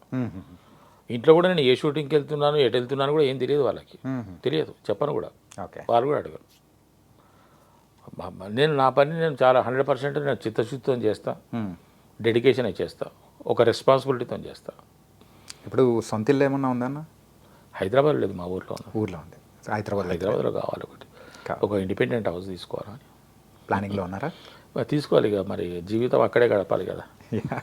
ఒక చిన్న ఇండిపెండెంట్ హౌస్ తీసుకొని, అపార్ట్మెంట్లు, ఫ్లాట్లు కాకుండా ఒక ఇండిపెండెంట్ హౌస్ తీసుకోవాలి, ప్రశాంతంగా గడపాలి. ముందర 4 చెట్లు, ఆకాశాన్ని చూసుకుంటూ గడుపుదామని. ఏం తమ్ముడు ఇంకో 3-4 ఏళ్ళు ఉంటా, అంతకన్నా ఎక్కువ ఉన్నారు కదా. ఏమో భగవంతుని అనుగ్రహం ఎట్లున్నో తెలియదు, కానీ నా యొక్క క్యాలిక్యులేషన్ ప్రకారం ఇంకో 3-4 ఇయర్స్ నేను కొంచెం ఆరోగ్యవంతంగా ఉండి, చేయగలిగిన స్థాయిలో ఉండి, స్తోమతలో ఉండి చేయాలి అనేది ఆలోచన. అట్లా మాత్రం అనుకోకండి. ఏంటంటే సో మీరు అందరినీ నవ్వుతూ హ్యాపీగా స్ట్రైట్ ఫార్వర్డ్గా ఉన్నారు, అండ్ ఇంకా ఎక్కువ కాలం ఉండాలి అని మా మనసులో ఎప్పటికీ ఉండాలని మనస్ఫూర్తిగా కోరుకున్నాం. నిజంగా బోల్డ్ ఎన్ని విషయాలు అనేది కూడా మనం ఈరోజు ఇంటర్వ్యూ ద్వారా షేర్ చేసుకున్నారు. అంటే నా తల్లిదండ్రుల పుణ్యం, మా తల్లిదండ్రులు చాలా కష్టపడ్డారు. మా తల్లిదండ్రులు నిజంగానే జన్మజన్మలు నాకు తల్లిదండ్రులు గురువు. ఆ విధంగా మా అమ్మగారి పేరు రాజమణి, మా నాయన పేరు గౌరయ్య గౌడ్ గారు. ఓకే, ఈరోజు వాళ్ళ ఒక ఆశీస్సులు అనేది కూడా ఉన్నాయి కాబట్టి నాకు నిరంతరం ఉన్నాయి, నిరంతరం నాకు వాళ్ళ ఆశీస్సులు ఉన్నాయి. అమ్మవారి అనుగ్రహం నా మీద ఎప్పుడు వర్షిస్తూనే ఉన్నది. Really thank you Muralidhar Goud గారు అన్న అండ్ బాబాయ్. ఇంకా ఏదైనా అంటే ఇంకా అన్నీ చెప్పుకోవాలి. ఎవరానికి బాబాయ్? పోనీ పెద్దనా. సరే ఏదో చెప్పు. ఇంత మంచి ఇంటర్వ్యూ ఇచ్చినందుకు థ్యాంక్ యూ పెద్దనా. Really thank you so much. Really thank you.